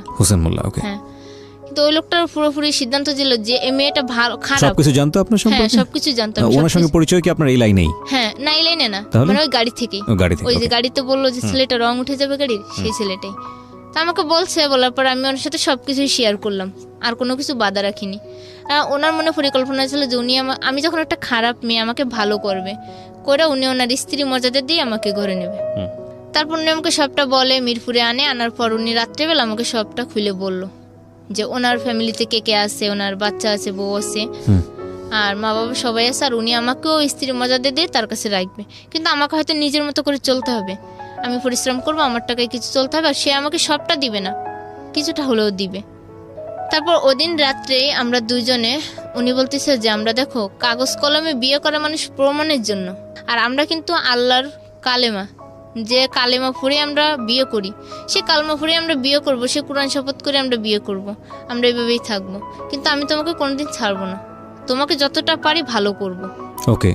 বলার পর ওদিনকার রাত্রে আমরা কোরআন হাতে নিয়ে দুইজনেই নিজেরাই শপথ করি, নিজেরাই বিয়ের যতটা নিয়ম, ওখানে আর কেউ ছিল না? না, শুধু আমরা দুইজনেই ছিলাম। কিন্তু এভাবে তো বিয়ে হয় না, আমি যতদূর জানি বিয়ে হয় না। তারপর মানে বলছে, বলার পর ওই রাত্রেই আমরা মানে ওইভাবে ওই রাতটা কাটাই দিই ওইখানে।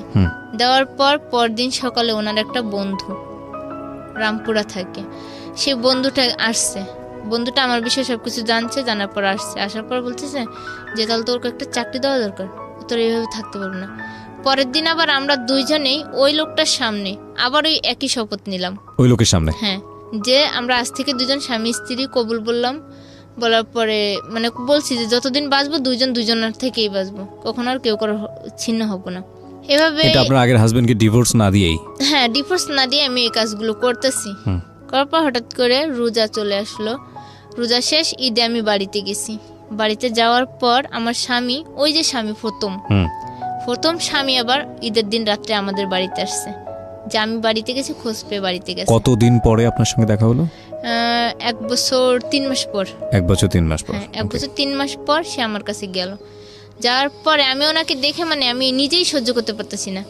মানে আমি ওনাকে এত পরিমাণ ঘৃণা করি এখন, আর এতটা মানে অপছন্দ করি যে ও লোকটা কেন আমার বাড়িতে আসলো। আমি আমার আব্বুর বলতেছি যে তোমরা জানো যে ও আসবে, তাহলে আমিই আসতাম না, তাহলে তোমরা তোমাদের জামাইকে আদর করে পাঠাই দিতে, আমি আসতাম না। কিন্তু আমার এত যে কাহিনী হয়ে গেছে এদিক থেকে, কিন্তু আমার ফ্যামিলিতে কেউ জানে না, কারণ মান সম্মানের ব্যাপার নিয়ে আমি আর কি কাউকে কখনো কিছু বলিনি।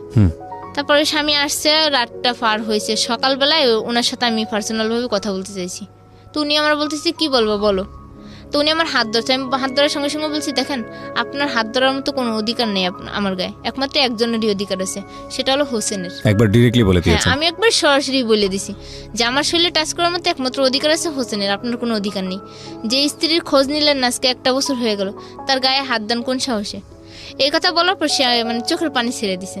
চোখের পানি ছেড়ে দিয়েই হাঁটতে হাঁটতে মানে আমাদের বাড়ি থেকে একটু দূরে চলে গেছে, যে কাঁদতাছে, বসে বসে কাঁদতেছে। আর আমি এদিক থেকে মানে আমি ওনাকে সহ্য করতে পারতেছি না। আর ওনার একটা বড় ভাই ছিল বাহিরে, চাচাতো ভাই, সেও আসছে আমাদের বাড়িতে। আসার পর আমি বলতেছি যে দেখেন, আমি ভাইয়ের বলতেছি ভাই আপনারা যে জন্য আসছেন সেটা হবে বৃথা, আপনারা চলে যান, আমি যাবো না কোনোদিন আর ওই সংসারে, কারণ আমি যে স্যাপ একবার ফালছি সেটা আর আমি কখনো তুলে নেব না। তা ভাইয়া বলতেছি তুমি এত একটা মেয়ে মানুষ হয়ে এত জিদের কথা বললো না, এর জন্য তুমি পরে পস্তাইবা। আমি বলতেছি যা পস্তানোর আমি পস্তাই নিছি, আমার আর পস্তানোর কোনো কিছু বাকি নেই। তা আমার বলতেছি তুমি এই কথা কেন বলতেছ? আমি কই না, বলার যে কোনো কারণ আছে বলেই বলতেছি।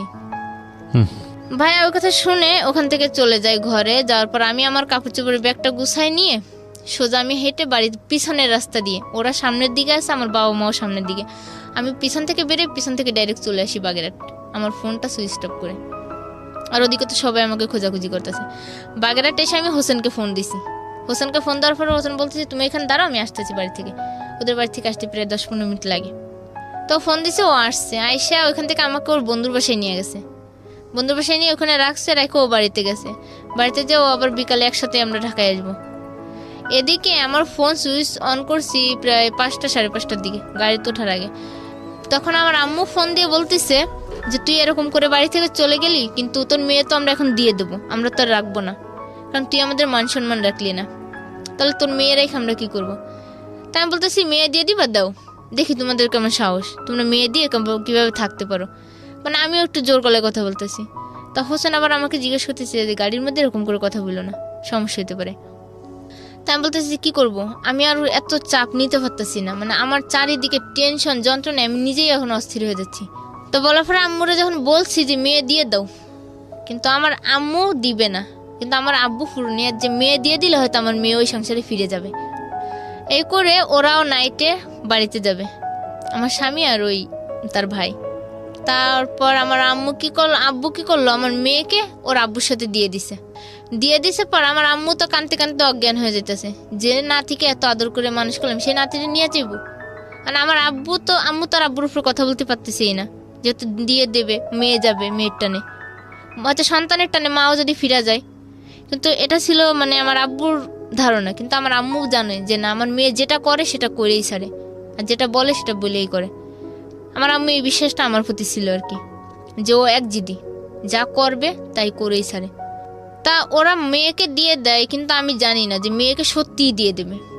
মেয়েকে যখন নিয়ে ওরা চলে গেছে কিশোরগঞ্জ, তখন আমাকে বলে যে, আমি বলছি যে মা মরিয়াম কই, ফরদিন ফরিদা, মরিয়ামের সাথে আমি কথা বলবো। তোর আব্বু তো তোর মেয়ে দিয়েই দিছে, এখন আর কার সাথে কথা বলবি? এই তো আমার কাছে মানে মন মানসিকতা যে মেয়ের জন্য এত কিছু করতেছি, নিজের জীবনের চিন্তা ভাবলাম না, আর সেই মেয়ে কিনা আজকে তোমরা দিয়ে দিলে, তাহলে তোমাদের সাথে আমি আর কোনো যোগাযোগই রাখবো না।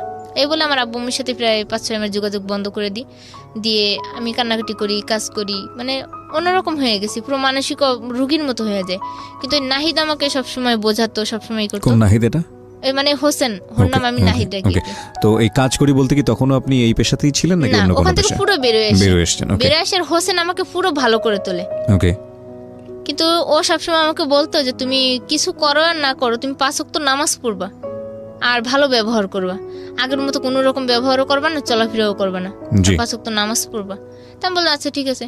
কিন্তু আমি নামাজ পড়তাম, 2 দিন পড়তাম, 3 দিন পড়তাম, পরে আর মানে মাথায় কাজ করতো না যে আমি কি করবো। জি। এভাবেই প্রায় 2 বছর চলে যায়। নাহিদের বউ বাচ্চাও চলে ঠিকভাবে, আমিও চলি ঠিকভাবে। থাকার পর হঠাৎ করে মানে ওর সাথে আমার সাথে ঝগড়া শুরু করতে লাগলো। ঝগড়া হয়, ও আমার অতীত নিয়ে কথা বলে আর আমাকে মারে। নাহিদ? হ্যাঁ, এই নাহিদ আর কি, আমাকে অতীত নিয়ে কথা বলে মারে। আর ও যদি আমাকে ডাইনে হাঁটতে বলে আমি বাঁয়ে হাঁটি। যে আমি যখন মায়েরই খাই তাহলে আমি তো সোজা পথে চলে মার খাবো না, বাঁকা পথেই চলে আমি মার খাবো। আর আমি যে কাজ করি না ও আমাকে সেই কাজে সন্দেহ করে বেশি। চাকরি করতে যায়, 10 জনের সাথে চলতে গেলে কথা বলতেই হয়, কিন্তু ও সেই কথা বলাটাকে ও অন্যরকম ভাবে নিয়ে নেয়। যে হয়তো দেখা যাচ্ছে ও আবার মনে হয় ওই লাইনে চলে গেল, আবার মনে হয় ওই ছেলেদের পাল্লায় পড়লো। এরকম করে সন্দেহ বাড়তে থাকে, ঝগড়াঝাটি মারামারি শুরু হয়, থাকতে থাকি। হঠাৎ করে আমি আমার অনেক পুরনো আর কি, পুরনো বলতে এই মানে ওই পেশার মধ্যেই থাকা একটা ছেলের সাথে পরিচয় আমাদের বাড়িতে, হিন্দু ছেলেটা। তো ওর সাথে আমার সাথে মোবাইলে যোগাযোগ করে আমি চিটাগাং চলে যাই, এই সংসার ছেড়ে চিটাগাং চলে গেছি। যাওয়ার পর সেখানে থাকি, কিন্তু এই নাহিদকে ছাড়া আমি মানে চলতেই পারি না। আমি যতই যা করি না, কিন্তু 1 দিন 2 দিন গেলে আমি আর ওর কথা না মনে করি আর চলতে পারি না। মানে ওকে ছাড়া এখন আমি আর থাকতেই পারি না। একটা দিন যদি না দেখি মনে হয় কি কত বছর মনে দেখি না, মনে হয় নিজের সন্তান বলে থাকতে পারতাছি, কিন্তু ওকে ছাড়া থাকতে পারতাছি না। এমন অবস্থায় আমার দাঁড়ায় গেছে। তারপর ওই চিটাগাং যে একদিন থাকার পর আমি ওর কাছে ফোন করি। ফোন করার পর ও কান্নাকাটি করে অনেক, বলে যে তুমি যা করতেছো ভালো করতেছো না, তুমি একটা মুসলমান মেয়ে হয়ে কেন হিন্দু ছেলের কাছে গেলে, তুমি ফিরে আসো, তোমাকে আমি 24 ঘন্টা সময় দিলাম, তুমি কালকে সন্ধ্যা 7টার মধ্যেই তুমি ঢাকায় থাকবা, তা না হলে হয়তো ওর জীবন দিয়ে দেবে, না হলে ওর একটু কিছু করে বসবে। তা আমি আমার এই ভয়টা পেয়ে যে আমাকে এতটা ভালো বানাইলো, যে আমাকে এতটা ভালোবাসলো, ভালোবাসার অর্থ বুঝাইলো, ভালোভাবে বাঁচার অর্থ বুঝাইলো, তাহলে তার কথা শুনেই চলে যায়। তা চিটাগাং থেকে আবার ওই হিন্দু ছেলেটা অফিসে গেছে, আমি ওইখান থেকে আবার চলে আসছি ওকে না জানে, ঢাকায় আসছি। আসার পর আমি আবার ওইখান থেকে যে মামার বাসায় ছিলাম, হিন্দু ছেলের মামার বাসার থেকে একটা সিঁদুরের কৌটা আমার সঙ্গে নিয়ে আসি, যে ও যদি আমাকে কোনো রকম মারধর করে তাহলে আমি বলবো কি যে আমি হিন্দু ছেলের সাথে আমার বিয়ে হয়ে গেছে, আমার সিঁদুর পরানো হয়ে গেছে, মানে ওকে মিথ্যা বলবো। আমার মনে মনে অবস্থা করে আমি সিঁদুরের কৌটা নিয়ে আসি। আনার পর ও আমাকে শাহবাগ থেকে ওর গাড়ি নিয়ে, ও যে প্রাইভেট কার চালায় সেই গাড়ি নিয়ে আমাকে আনতে যায়। মানে ওর প্রাইভেট কার ছিল? হ্যাঁ, প্রাইভেট কার চালাইতো। আমি তার নামটা উল্লেখ করবো না যার গাড়িটার কি, যেহেতু সে একজন ডাক্তার, তার নামটা উল্লেখ করে প্রয়োজন নেই। তারপর ও আমাকে ওখান থেকে নিয়ে সোজা বাসায় এসে রুম খোলে, রুমের দরজা লাগায়, আমাকে অনেক কথা জিজ্ঞেস করে যে আমি কিনা ওইখানে কোনো ফিজিক্যাল সম্পর্ক হয়েছে কিনা কারোর সাথে, মানে কারোর সাথে কোনো খারাপ ব্যবহার করছি কিনা, মানে সবকিছু জানার পর আমি বলতেছি না, আমি গেছি একটা দিন, গতকালকে দিনে গেছি, আর একটা দিন থাকছি, রাতটা থাকছি, চলে এসেছি। শুধু মামা আমাকে ঘুম থেকে ডাকার জন্য হাত ধরে টানছিল, ঘুম থেকে ডাকার জন্য, এটা স্বাভাবিক ডাকতেই পারে, আর হাত ধরে টান দিছিল যে ময়না এদিকে, আর হয়তো কিসের জন্য ডাকছে সেটা তো আমি বুঝতেই পারিনি। তারপর ওখানে চলে আসি, ঢাকায় আসার পর যখন ও রুমে ঢুকাইছে, আমার ঢুকানোর পর ও দেখি রুমে তালা মারছে। ভিতরে তালা দেওয়ার পর আমার মনে একটা সন্দেহ লাগলো যে ওকে আমার সাথে কোনো রকম গ্যাঞ্জাম লাগবে না, মারবে আমারে। আমার মনে সন্দেহ লাগছে, কারণ ওর তো অভ্যাসই আছে মারার, এরকম যখন মারার এই অভ্যাস। তালা বন্ধ করার পর আমাকে অনেক কথা জিজ্ঞেস করছে, করার পর আমি উত্তর দিচ্ছি, দেওয়ার পর লাস্ট টাইমে ওরে মানে ও এমন পর্যায়ে নিয়ে গেছে কথাগুলো রে যে আমার আগের অতীতের পুরো নিয়ে যাচ্ছে। পরে আমি ওকে বলতেছি দেখো আমি তোমার একটা জিনিস দেখাই, তুমি আমার সাথে এরকম করতেছো না, আমি আর তোমার সংসার করবো না। দেখো সিঁদুরের কৌটা, আমাকে সিঁদুর পরাইছে। পরে ওই সিঁদুরের কৌটা হাত থেকে থাবা দিয়ে নিয়ে আমার সারা গায়ে মাইরা দিছে সিঁদুর। মাইরে দিয়েই হাতের কাছে ছিল একটা শিকল দিয়ে আমারে এমন বাড়ি শুরু করছে, আমি মানে চিৎকার শুরু করছি বাড়ি দেওয়ার। তো পাশের রুমের আফা বাড়িগুলো আন্টি ছিল, তারা চিৎকার শুনে চলে আসছে, কিন্তু শিকলের একটা বাড়ি যে পড়ছে আমার মাথায়, আর মাথাটা পুরো ফেটে গেছে। ওই শিকলের বাড়িতে মাথাটা ফেটে গেছে, কিন্তু আমি টের পাচ্ছি না যে আমার মাথা ফাটছে কিনা। পরে মাথা ফাটার পর ও আবার আমার এই ডাইন হাতের আঙ্গুলটা ধরে একটা চাপ দেয় উল্টোভাবে। চাপ দিলে পুরো আঙ্গুলটা মনে করলাম যে ভাঙেই গেল বুঝি। চাপ দেওয়ার পর ও রুমের দরজা খুলছে মাইরাটেরা, দরজা খুইলা এখন বাড়িওয়ালা আন্টি অন্তত দরজা খুলতেই হবে। দরজা খুলছে, খুইলা আমি আবার রুম খোলার সঙ্গে সঙ্গে দৌড় দিয়ে অন্য রুমে গেছি। তো অন্য রুমে যেয়ে যখন আমি বসে আছি তখন আমার এই বাম সাইড দিয়ে রক্ত ভেসে যাচ্ছে। আর আমি যে শুয়ে পড়ছি, শুয়ে পড়লে আমার মাথার রক্ত সব ওই চাদরে লাগতেছে।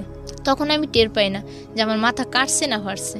পরে ওই আফুর নাম ছিল হালিমা। তা হালিমা আফু আবার চিৎকার দিছে, কিরম হয় না তোর মাথায় এগুলো কি, তোর মাথাতে রক্ত আসতেছে কেন?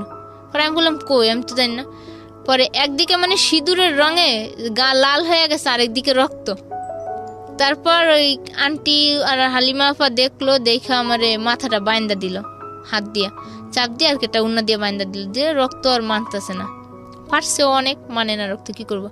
পরে যেই বলছে যে নাহি তুই ময়নারে কি করলি, ময়নার তো মাথা ফেটে গেছে, ও ঘর থেকে এক লাফ দিয়ে আমার ওই ঘরে যে ধইরা আনছে, আবার আমার রুমে আনছে। আয়না আমার মাথায় একটা গামছা বাইন্দা আমার রুমের ভিতর তালা দিয়ে থুই, আমার হাত বানলো, পা বানলো ওই অবস্থাতেই। আমার হাত দুটো বানছে উল্টাভাবে পিছন দিক নিয়ে, আর পা দুটো বানছে বাইন্দা, মাথায় আবার গামছা বানছে বাইন্দা, ও রুমে তালা দিয়ে চলে গেছে। যে ডাক্তারের দোকানে গেছে, তুলা, স্যাবলন, মলমান যত যা লাগে আর কি সব কিছু বাসায় নিয়ে আসছে। আইনে ওই আবার আমার চিকিৎসা করতেছে, মাথায় তুলা দিয়ে মুছতেছে, রক্ত বন্ধ করে রেখেছে। সবাই বলতেছে ডাক্তারের কাছে নিয়ে, কিন্তু ও তখন ভয় পাচ্ছে যে ডাক্তারের কাছে নিলে তো হয়তো যে কোনো একটা কিছু বলতে পারে, ও আমাকে ডাক্তারের কাছে নিবেই না।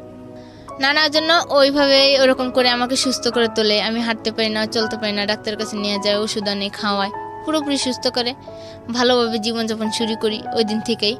তারপর থেকেই মানে আমার জীবনে এমন একটা শিক্ষা হইলো যে আমি আর কোনো ছেলেদের সাথেই কথা বলবো না ওই মার খাওয়ার পর। পরে এইভাবে থাকতে থাকতে প্রায় বছর খানেক হয়ে যায়, প্রায় 2 বছরই হয়ে গেছে ওর সাথে সংসার এরকম করে। কিন্তু এদিকে আমার মেয়ের খোঁজ খবর আমি নিই, মাঝে মাঝে ফোন করে। মেয়ের চাচি আছে আমার, সে বড় যা, তার সাথে কথা বলি, যোগাযোগ করি। মামা শ্বশুর আছে, তাদের সাথেও কথা বলি, যোগাযোগ করি। পুরো মানে সব কিছুই ভালোভাবে চলে। হঠাৎ করে ওর বউ ঢাকায় আসবে, আমার নাহিদের বড় বউ ঢাকায় আসবে তখন বলছে, এখন বলতেছে আমার রুমে এসে থাকবে আর আমাকে ছদ্মবেশে অন্য রুমে থাকতে হবে। আমার স্বামী আমাকে এই কথা বলতেছে। বলার পর আমি বললাম যে তা আচ্ছা ঠিক আছে, আমি তোমার সব কথাই মানবো, তুমি যেহেতু আমার জন্য এত কিছু করেছো আমি তোমার এই কথাটা মানতে রাজি। কিন্তু ওর বড় বউ আসলো ঢাকায়, আসার পর যখন আমার রুমে থাকতেছে রাত্রেবেলা, আমার দেখে মানে আমার এত কষ্ট লাগতেছে যে আমি বলার বাইরে, যে আমার স্বামী আমার চোখের সামনে আরেকটা মেয়ে নিয়ে রাত্রে ঘরে ঘুমাবে, তাও কিনা আমার বিছানায়, আমার রুমে। তারপর আমি অন্য রুমে থেকে শুধু কান্নাকাটি করতেছি, আর আমার স্বামী আমাকে ইশারায় বুঝাইতেছে যে তুমি কান্দো না। আর ওর মেয়ে আমারই কোলে, তখন ওর ওই মেয়ে আমার কোলে, আমি নিতাছি, ঘুরতাছি, কিন্তু আমার তো কষ্টে বুকটা ফেটে যেতেছি যে আমি কি করতেছি। আর বাসার সবাই আমারে বলতেছে যে তুই একটা মেয়ে হয়ে কি করে এত কিছু সহ্য করতেছিস। কিন্তু তারপর আমি সমস্ত কিছু মাইনে নেই। নেওয়ার পর ওর ওই বউ বাড়ি চলে যায়। যাওয়ার পর ওর সাথে আমার অনেক ঝগড়া করলাম আমি, যে তুমি এরকম করো আমার সাথে, আমি তোমার সাথে আমি সন্দেহ কাজ করুন তো করিই না, তাও তুমি আমার সন্দেহ করো। আর আমার সামনে যে তোমার বউকে নিয়ে আমার রুমে থাকলে সেবেলায় কোনো অপরাধ না, শুধু আমারটাই অপরাধ ধরো। আমি যদি একটা ছেলের সাথে ভালো কথা কইলে অপরাধ ধরো, খারাপ কথা দিলে অপরাধ। মানে এই বিষয় নিয়ে পারিবারিকভাবে অনেক ঝগড়া হয়। ঝগড়া হওয়ার পর ও আমাকে মারে। আবার যখন মারে তখন আমাকে মাইরে টেরে পরে একদিন পর আমাকে বাজার করার জন্য টাকা দেওয়া যায়। আমি কি করি, বাজার করার টাকা দিয়ে আমি বাড়িতে চলে গেছি পলায়। বাড়িতে যে আমার পুরো সিদ্ধান্ত যে আমি আর আসবোই না ঢাকা, আর ওর সাথে কোনো যোগাযোগই করবো না। তারপর বাড়িতে থাকি 1 মাসের মতো, 1 মাস 25 দিনের মতো থাকি। থাকার পর এখন দেখি যে না, ওরে ছাড়া আমার জীবন চলতেছেই না, আমি ভালো থাকতে পারতেছি না। মন শুধু ওর কাছেই থাকে সারাক্ষণ, যে ও তো আমার যতটা আঘাত দিছে তার থেকে দ্বিগুণ তো ভালোবাসছে, আমাকে ভালো করছে, ভালোভাবে বাঁচা শেখাইছে। মানে ওর ভালো দিকটা মনে করতে গেলে আমার সবকিছু ভুলে যেতে হয়, আমার কষ্টের দিক কথাগুলো। তারপর আস্তে আস্তে যোগাযোগ করতে করতে আমি ঢাকায় আসি। তারপর আবার আমার গাড়িতে যখন আমি বাড়ি যাই তখন আমার গাড়িতে একটা ছেলের সাথে যোগাযোগ হয়, গাড়ির হেল্পার ছিল সে। যোগাযোগ হওয়ার পরে আমি বাড়ি থেকে যে পলায় আসার জন্য এখন তো আমার কারোর তো একটা স্থান ধরতে হবে যে আমি ঢাকায় আসবো। আমার কাছে টাকা পয়সাও খুব কম, টাকা পয়সাও নাই বেশি একটা। তা আমি আমার এই নাহিদের কাছে ফোন না করে আমি ওই ছেলেটার কাছে ফোন করে ওর সাহায্য চাইছি। তো আমারও বলতেছে তুমি রাত্রেবেলা আসবা পলাই বাড়ি থেকে, তো একটা ছেলের কাছে একটা পরিচয় নিয়ে তো থাকতেই হবে একটা বাড়িতে, তো তুমি আর আমি স্বামী স্ত্রী পরিচয় নিয়ে থাকবো। তাই আমি বললাম যে আচ্ছা ঠিক আছে, স্বামী স্ত্রীর পরিচয় দিয়ে থাকবো। থাকার পর ওই ছেলেটার সাথে আমি ওই রাত্রে ওইখানেই স্বামী স্ত্রীর পরিচয় দিয়ে থাকি। থাকার পর পরের দিন নাইটে পরের সারাদিন থাকি, রাত্রেবেলা আমরা গাড়িতে ঢাকায় আসি। ঢাকায় আসার পর ওই ছেলেটা আমাকে ওর মামির বাসায় নিয়ে রাখে, কয়েক তুমি মামির বাসায় থাকবা, কাজ করবা। আমি কই না, আমি মামির বাসায় থাকবো না, আমি মিরপুরেই যাবো, মিরপুরে আমার কাজ আছে, আর আমি ওইখানে গেলে হয়তো ভালো থাকতে পারবো। মিরপুরে আমার একটা বান্ধবী ছিল সুরমা নাম করে, সে বান্ধবীর বাসায় আসি। আসার পর মানে এদিকে তো নাহিদের সাথে প্রায় সম্পর্ক শেষ, তারপরও মাঝে মাঝে ফোনে কথা হয়। নিজেদের মধ্যে ভুল বোঝাবুঝিটা ভাবি যে ভাঙাই নিলে হয়তো ভালো হবে। বান্ধবীও বোঝায়, নাহিদকে ডাকে ওর বাসায়, ডাকার পর দুজনের সামনাসামনি অনেক কথা বোঝায়, অনেক কিছু বোঝানোর পর নাহিদের সাথে আমার আবার সম্পর্কটা জোড়া লাগে। এই গেছে 17 সালের আর কি, 2017 সালের ফেব্রুয়ারি মাসের 1 তারিখে আমরা রুম নিই, স্বামী স্ত্রী রুম নিয়ে থাকি আমরা। বেশ 1 বছর ভালোভাবেই চলে, সংসারটা অনেক ভালোভাবেই চলতেছে। কিন্তু তার মধ্যে ফেব্রুয়ারি মাসে যখন রুম নিব তখন ও আমাকে বারবার একটা কথা বলতেছে তার আগে, যে দেখো তুমি যা করতেছো ভাইবে চিন্তা করো, আমি কিন্তু তোমাকে 1 টাকাও দিতে পারবো না। তা আমার মাথায় চিন্তা করতে যে 1 টাকা না দেখ, আমি গার্মেন্টস করতে পারবো, গার্মেন্টস করে আমার সংসার আমি চালাতে পারবো, কিন্তু ও তো আমার পাশে থাকবে। তা এর মধ্যে আবার ওই ফেব্রুয়ারি মাসের আগে ও আমাকে মারে, মানে আমারই একটা ভুলের জন্য ও আমাকে একটা কথা জিজ্ঞেস করেছে, আমি ওর কাছে না স্বীকার করছি যে না আমি এই কাজটা করিনি। কিন্তু আসলে যে এই অন্যায়টা আমি কইরে আসছি বাড়ির থেকে, কিন্তু ও জানতে পেরে আমাকে বারবার দিয়েছে। কিন্তু ও যখন আমাদের কোরআনের দোহাই দিয়ে বলল যে তুমি কি কোরআন হাতে নিয়ে বলতে পারবা, তাই আমি বললাম যে না আমি এই কথাটা বলতে পারবো না। তখন আমার সত্যটা ওর কাছে স্বীকার করে নিলাম। নেওয়ার পর ও আমাকে এমনভাবে মারলো, আমার বাম পাশের চোখের নিচ পুরো কালো হয়ে যায় রক্তে, আবার ঠোঁট মুখ অনেক দাগে ভরা যায়, মানে সব রক্তের স্পট। আমার হাত একটা মানে এমনভাবে ব্যথা দিছে, হাত ফুলে উঠছে ডাইন হাতটা। অফিসে গিয়ে সবাই বলছি কি যে আমার কলপারে পড়ে গিয়ে এই অবস্থা হয়েছে। কিন্তু ও আমার সাথে মারার পর আমাকে আমার নাকের উপরে এমন জোরে একটা বাড়ি মারে ইট দিয়া, তা আমার নাকটা আর কি মানে রক্ত বেরোতো নাকের উপর দিয়া। পরে আমি এখন কি করব, মানে ও ফোন বন্ধ করে দিছে, আমার ফোনটাও নিয়ে গেছে, এখন আমি কি করব মাথায় কিছু আসে না। আর আমার এই বান্ধবী বোঝায় ও ঠিকই আসবে তোর কাছে, তোর বিশ্বাস যেহেতু আছে ও ঠিকই তোর কাছে ফিরে আসবে। আসার পর আমি ওর পিছু আমি রাস্তা পর্যন্ত গেছি, ওই রাস্তায় যাওয়ার পর ও আমাকে মারছে, রাস্তায় ফেলায়, রাস্তার আমাদের গেটের সামনে গিয়া মারছে। মায়েরা এমন মার দিছে আমার, আমি পুরো অজ্ঞান হয়ে গেছি ওইখানে। অজ্ঞান হয়ে যাওয়ার পর আমার এই বান্ধবী বাসার থেকে বেরিয়ে আসে যে ও এতক্ষণ হয়েছে গেছে এখনো আসতেছে না কেন, আসে দেখে আমি রাস্তার ভিতর অজ্ঞান। পর আমার বান্ধবী আর তার বোন আর একটা মেয়ে ছিল, সেই মেয়েটা আমাকে ধরে উঠাইছে। ওঠানোর পর ওই নাহিদ বাসায় না গিয়া আবার ফিরে এসছে ওইখানে। আয়সা যখন ওরা আমাকে তুলছে, আমার জ্ঞান ফিরাইছে, তখন ও আয়সা আবার আমার পেটে লাথি মারছে একটা, আমার নিচ পেটে, মানে এত জোরে একটা লাথি মারছে মায়ের। হ্যাঁ নাহিদে, মানে এমন জোরে একটা লাথি মারছে, মায়েরা বলতেছে কি তোর জীবনটাই আমি আজকে বের করে দেবো, তুই যাতে আর এরকম কোনো কাজ না করতে পারোস। তাও মারছে পরে ওরা 3 জনে ফিরে আমাকে নিয়ে গেছে বাসায়। যাওয়ার পর নাহিদরা আমি এখন ওর জন্য পুরো পাগল। ও যে আমাকে এতটা মারছে বা কষ্ট দিছে তা তো আমার কষ্ট মনে হচ্ছে না, তাও মানে ওর জন্যই আমি পাগল, যে ওই আমার জীবনে থাকবে আর আমি ওর জীবনে থাকবো, তাও আমি ওকে ছাড়তে পারবো না। মায়েরটা চলে গেছে, তারপর 2 দিন পরে আমার নাক থেকে এত রক্ত পড়ে, আমি কিছুই করতে পারতেছি না। কি করব, আমার কাছে একটা টাকাও নেই যে আমি নিজের জন্য ডাক্তার দেখাবো। নাহিদও পুরো যোগাযোগ বন্ধ। তারপর আমি হঠাৎ করে আমার মাথায় একটা বুদ্ধি আসলো যে মানুষ তো টাকার জন্য কত কিছুই করে, তা আমি না হয় লাস্ট পর্যায়ে একটা ভিক্ষার থালা না হয় আমার হাতেই উঠবো। আমি এটাই মনে মনে ভাবলাম যে আমি ভিক্ষা করবো, তাহলে ভিক্ষা করে হলো আমি নিজের জীবন বাঁচাবো, কিন্তু আমি আগের জগৎ আর ফিরবো না, আগের মতো আর খারাপ কাজ করে টাকা আনবো না। আমার চিন্তা ধারণা এটাই আসলো। তারপর আমি অফিস ছুটি নিলাম 5টায় নিয়ে আমার একটা বোরকা ছিল তখন, বোরকাটা নর্মালি গ্রাম এলাকার বোরকা, ওটা পরে মুখটা ভাইদে উন্না দিয়া আমি পুরো চলে গেছি, কষ্টে ঠেলে যে কী করবো টাকার জন্য। পরে আমি পুরো মিরপুরে 1 নম্বরে মার্কেটে লোকের কাছে টাকা চাইলাম। টাকা চাওয়ার পর 199 টাকা না কয় টাকা যেন উঠছে, তাও অনেক পরিশ্রমের পর। কিন্তু তখনই বুঝতে পারলাম যে ভিক্ষা করে টাকা ইনকাম করা কত কঠিন, আর ওই জগতে থাকার কত সহজ ওই জগৎ জগৎটাই। বলতে যে প্রস্টিটিউশনের যে জগৎটার কথা বলতেছেন, হ্যাঁ ওই জগৎটায় থেকে সোজা একটা কাজ, নিজেই চলে গেলাম, টাকা পেয়ে গেলাম। আর এই যে ভিক্ষা করে টাকাটা আনা, কত পরিশ্রম।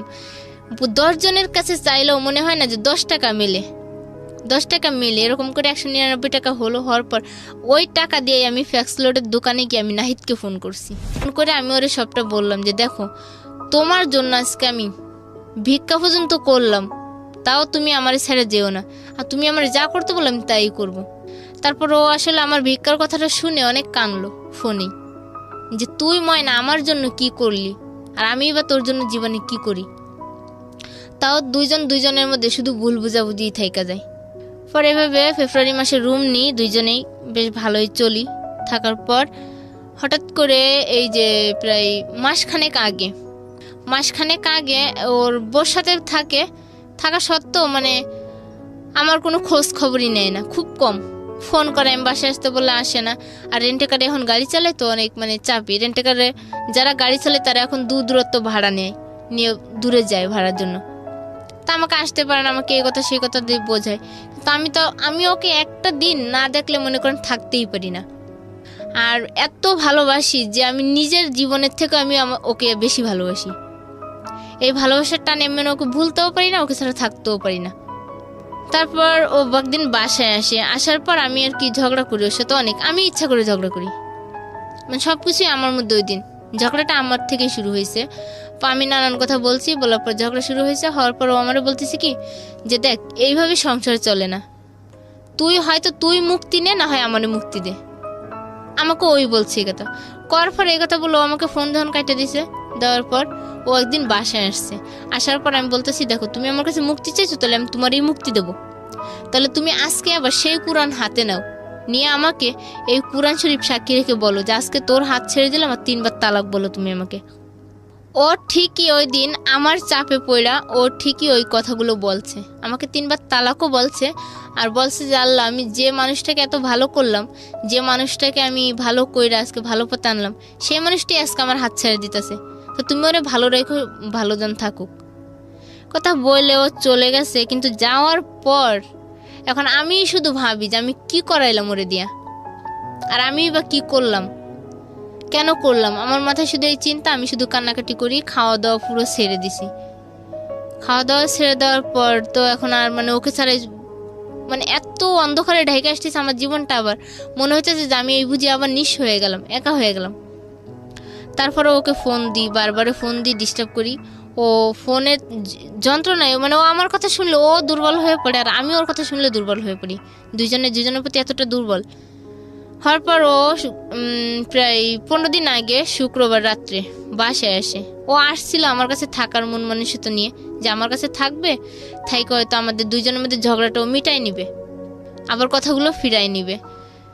কিন্তু আসছে ওই মনে, কিন্তু আমার মনে ছিল অন্যরকম একটা কিছু, যেন ও আসলে ওর কাপড় চোপড়গুলো দিয়ে আমি ওকে পাঠাই দিব। তো ও যখন আবার আমাকে ফোনে বলছে যে ও বাসায় আসবে, তা আমি আবার বলতেছি তুমি বাসায় এসো না, আমি ব্যস্ত আছি। এই কথা বইলে আমি ফোনটা কাইটে দিছি। দিয়া আমি আমার বান্ধবী আমার ফোন থেকে কথা বলছে, সেই বন্ধুর সাথে আবার আমি কথা বলতেছি আমার বান্ধবীর সম্পর্কে, আর আমার সম্পর্কে জিজ্ঞেস করতেছি, আমি বলতেছি। তারপর মানে ওই দিন রাত্রে শুক্রবার যখন ও আমার বাসায় আসবে বলেছে কাপড় চোপড় নিতে, নাহিদ বলতেছে যে আমি তোমার বাসায় তাহলে আসবো, কাপড় চোপড় আছে আমার, ওগুলো নিয়ে যাবো, আমি আর তোমার সাথে যোগাযোগ করবো না। তা আমি বলতেছি আচ্ছা ঠিক আছে। তো এই অফিসে থাকা অবস্থায় আমার বান্ধবী আবার আমার ফোন থেকে ওর বয়ফ্রেন্ডের সাথে কথা বলে সে আবার আমাকে ফোন দিছে। দিয়ে কথা বলতে বলতে মানে আমাদের পরিচয় হইতে হইতে মানে অনেকটাই পরিচয় হয়ে গেল। আমার ফ্যামিলি সম্পর্কে বললাম, আমার বিষয়ে বললাম যে দেখুন আমি এরকম ভাবে আছি, এখন এই পর্যায়ে আছি। তা আপনার বান্ধবীর বয়ফ্রেন্ডের সাথে? হ্যাঁ, কিন্তু এর মধ্যে নাহিদ আবার আমাকে ট্রাই করে যাচ্ছে, আমার ফোন শুধু ব্যস্ত পাচ্ছে। বুঝতে পেরেছি। ব্যস্ত পাওয়ার কারণে ও কিন্তু আরো রাগ হয়ে যাচ্ছে যে আমি যার সাথে যাব আজকে সম্পর্কটা আবার ঠিক করার জন্য, আর সে কিনা আমার ফোন কাইটে দিয়া অন্য পুরুষের সাথে কথা বলতেছে। আসলে এটা আমারই অন্যায় ছিল ওই দিন, যে আমি কেন ওর ফোন না রিসিভ করে অন্য একজনের সাথে কথা বলতেছি। ও বাসায় গেছে, যাওয়ার পর আমাকে দরজা খুলতে বলতেছে বারে, কিন্তু আমি দরজা খুলি না। নাহিদ আমাকে বলতেছে দরজা খুলতে, কিন্তু আমি দরজা খুলি না খোলার পরে ওই প্রায় 10 মিনিট ওকে দাঁড় করে রাখছি বাইরে, দাঁড় করে পরে আমি দরজাটা খুলছি। খোলার পরও ঘরে ঢুকছে, বসছে, আমার সাথে দু একটা কথা বলছে, বেশ ভালোই, আমিও বলছি। তা ও আবার দাঁড়ায় রয়েছে, দাঁড়ানো থাকা অবস্থায় আমি খাটের উপর দাঁড়ায় ওর গলা জড়ায় ধইরা ওর পিঠের উপর পড়ছি আমি, মানে যেমন ছোট বাচ্চা যেমন ঘাড়ে ওঠে ওরকম করে আমি ওর ঘাড়ে উঠছি। ওঠার পরও আমাকে বলতেছে তুমি নামো, আমার কষ্ট হচ্ছে, আমার নিঃশ্বাস নিতে কষ্ট হচ্ছে। তা আমি নামছি। নামার পর ও দেখলাম ওর ফোন রাখলো, মানি ব্যাগ রাখলো, চাবি রাখলো গাড়ির। রাখার পর যখন হাতের গড়িটা খুলছে তখন আমার মনে সন্দেহ জাগছে যে হয়তো ও আজকে আবার আমাকে মারবে, কারণ আমার ফোন ওয়েটিং পেয়েছে। ও যে হাতের গড়ি খুলছে তখন আমি দরজাটা খুলে দৌড় দিব বাইরে, অমনি আমার গলাটা চাপ দিয়া আমাকে খাটের উপর শুয়াই আমার মানে বুকের উপর বসে আমার গলাটা পুরো চাপা ধরছে যে তুই যদি আমার জীবনে না থাকিস আমি আর তোকে অন্য কারোর জীবনে হতে দেব না। গলাটা যখন চাপা ধরছে আমার তো পুরো নিঃশ্বাস বন্ধ হয়ে আসতেছে, আর আমি মানে ছুটতেও পারতেছি না যে আমি কি করব। তখন এমন একটা অবস্থায় চলে আসছি, আমার মানে চোখ মুখে আমি কিচ্ছু দেখতে পাচ্ছি না যে আমি কি করতেছি, কি করব। পরে হঠাৎ করে আমার পাউটা দিয়ে আমি ওকে লাথি মারলাম পিছন দিক থেকে। লাথি মারার পর ও ভুট হয়ে পড়লো খাটের উপর। পড়ার পর আমি ছুটার পর ও আবার আমাকে ধরছে। আমি চিৎকার দিয়েছি, তখন চিৎকার দেওয়ার পর বাইরের থেকে মানে আমাদের বাসার লোকজনই শব্দটা পেয়ে উঠছে, উঠে আমার দরজায় টুকাটুকি করতেছে। কিন্তু ও তখনও আমাকে গলা চেপে ধরে বলতেছে যে তুই যদি আমার জীবনে না থাকিস আমি তোকে অন্য কারোর জীবনে যাইতে দিব না। এই কথা বলে আমার ডাইন সাইডের গালে এমন জোরে একটা কামড় বসেছে, মানে ওর যে দাঁতগুলো সব আমার গালে বসে গেছে। আবার বলতেছে তুই এই ঠোঁট দিয়ে অন্য কারোর ঠোঁটে মিস করবি আর আমি জ্বলবো তোর এই জ্বালায়, তো তোর এই ঠোঁট আমি রাখতে দিব না বলে আমার দুটো ঠোঁট নিয়ে মানে এমন যে একটা কামড় দিছে, মানে আমার পুরো ঠোঁট রক্তে ভর্তি হয়ে যাচ্ছে। এখন এদিকে গাল দিয়ে রক্ত পড়তেছে, এদিকে ঠোঁট দিয়ে রক্ত পড়তেছে। আবার এই ডাইন সাইডের ঘাড়েও একটা কামড় দিছে, সে ঘাড় থেকেও রক্ত বেরিয়ে গেছে।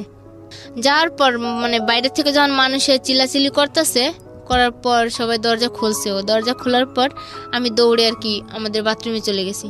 বাথরুমে যাওয়ার পর আমি বসে আছি, কিন্তু আমার গাল থেকে ঠোঁট থেকে রক্ত পড়েই যাচ্ছে, যে কামড়ের দাগগুলো মানে বসে গেছে, রক্ত পড়তেছে। এই অবস্থায় আমি বসা, কিন্তু ও এই ফাঁকে আমি আবার আমার মোবাইলটা আমি চাউলের ড্রামের ভিতর লুকাইছি, কিন্তু ও সেই চাউলের ড্রাম থেকে মোবাইলটা নিছে। তারপরে ঘরের হাঁড়ি পাতিলা সব মানে ভাঙতেছে, গানের যে বক্স সেট সেটাও ভাঙছে। ভাঙা ঠেঙা আমার নাক থেকে নাকফুলটা নিয়ে নিছে, মারের মধ্যেই নিয়ে টিয়ে পর ওই রাত্রেও গেটের বাইরে চলে গেছে, আমাকে ওই অবস্থায় মেরে টেরে বাইরে চলে গেছে।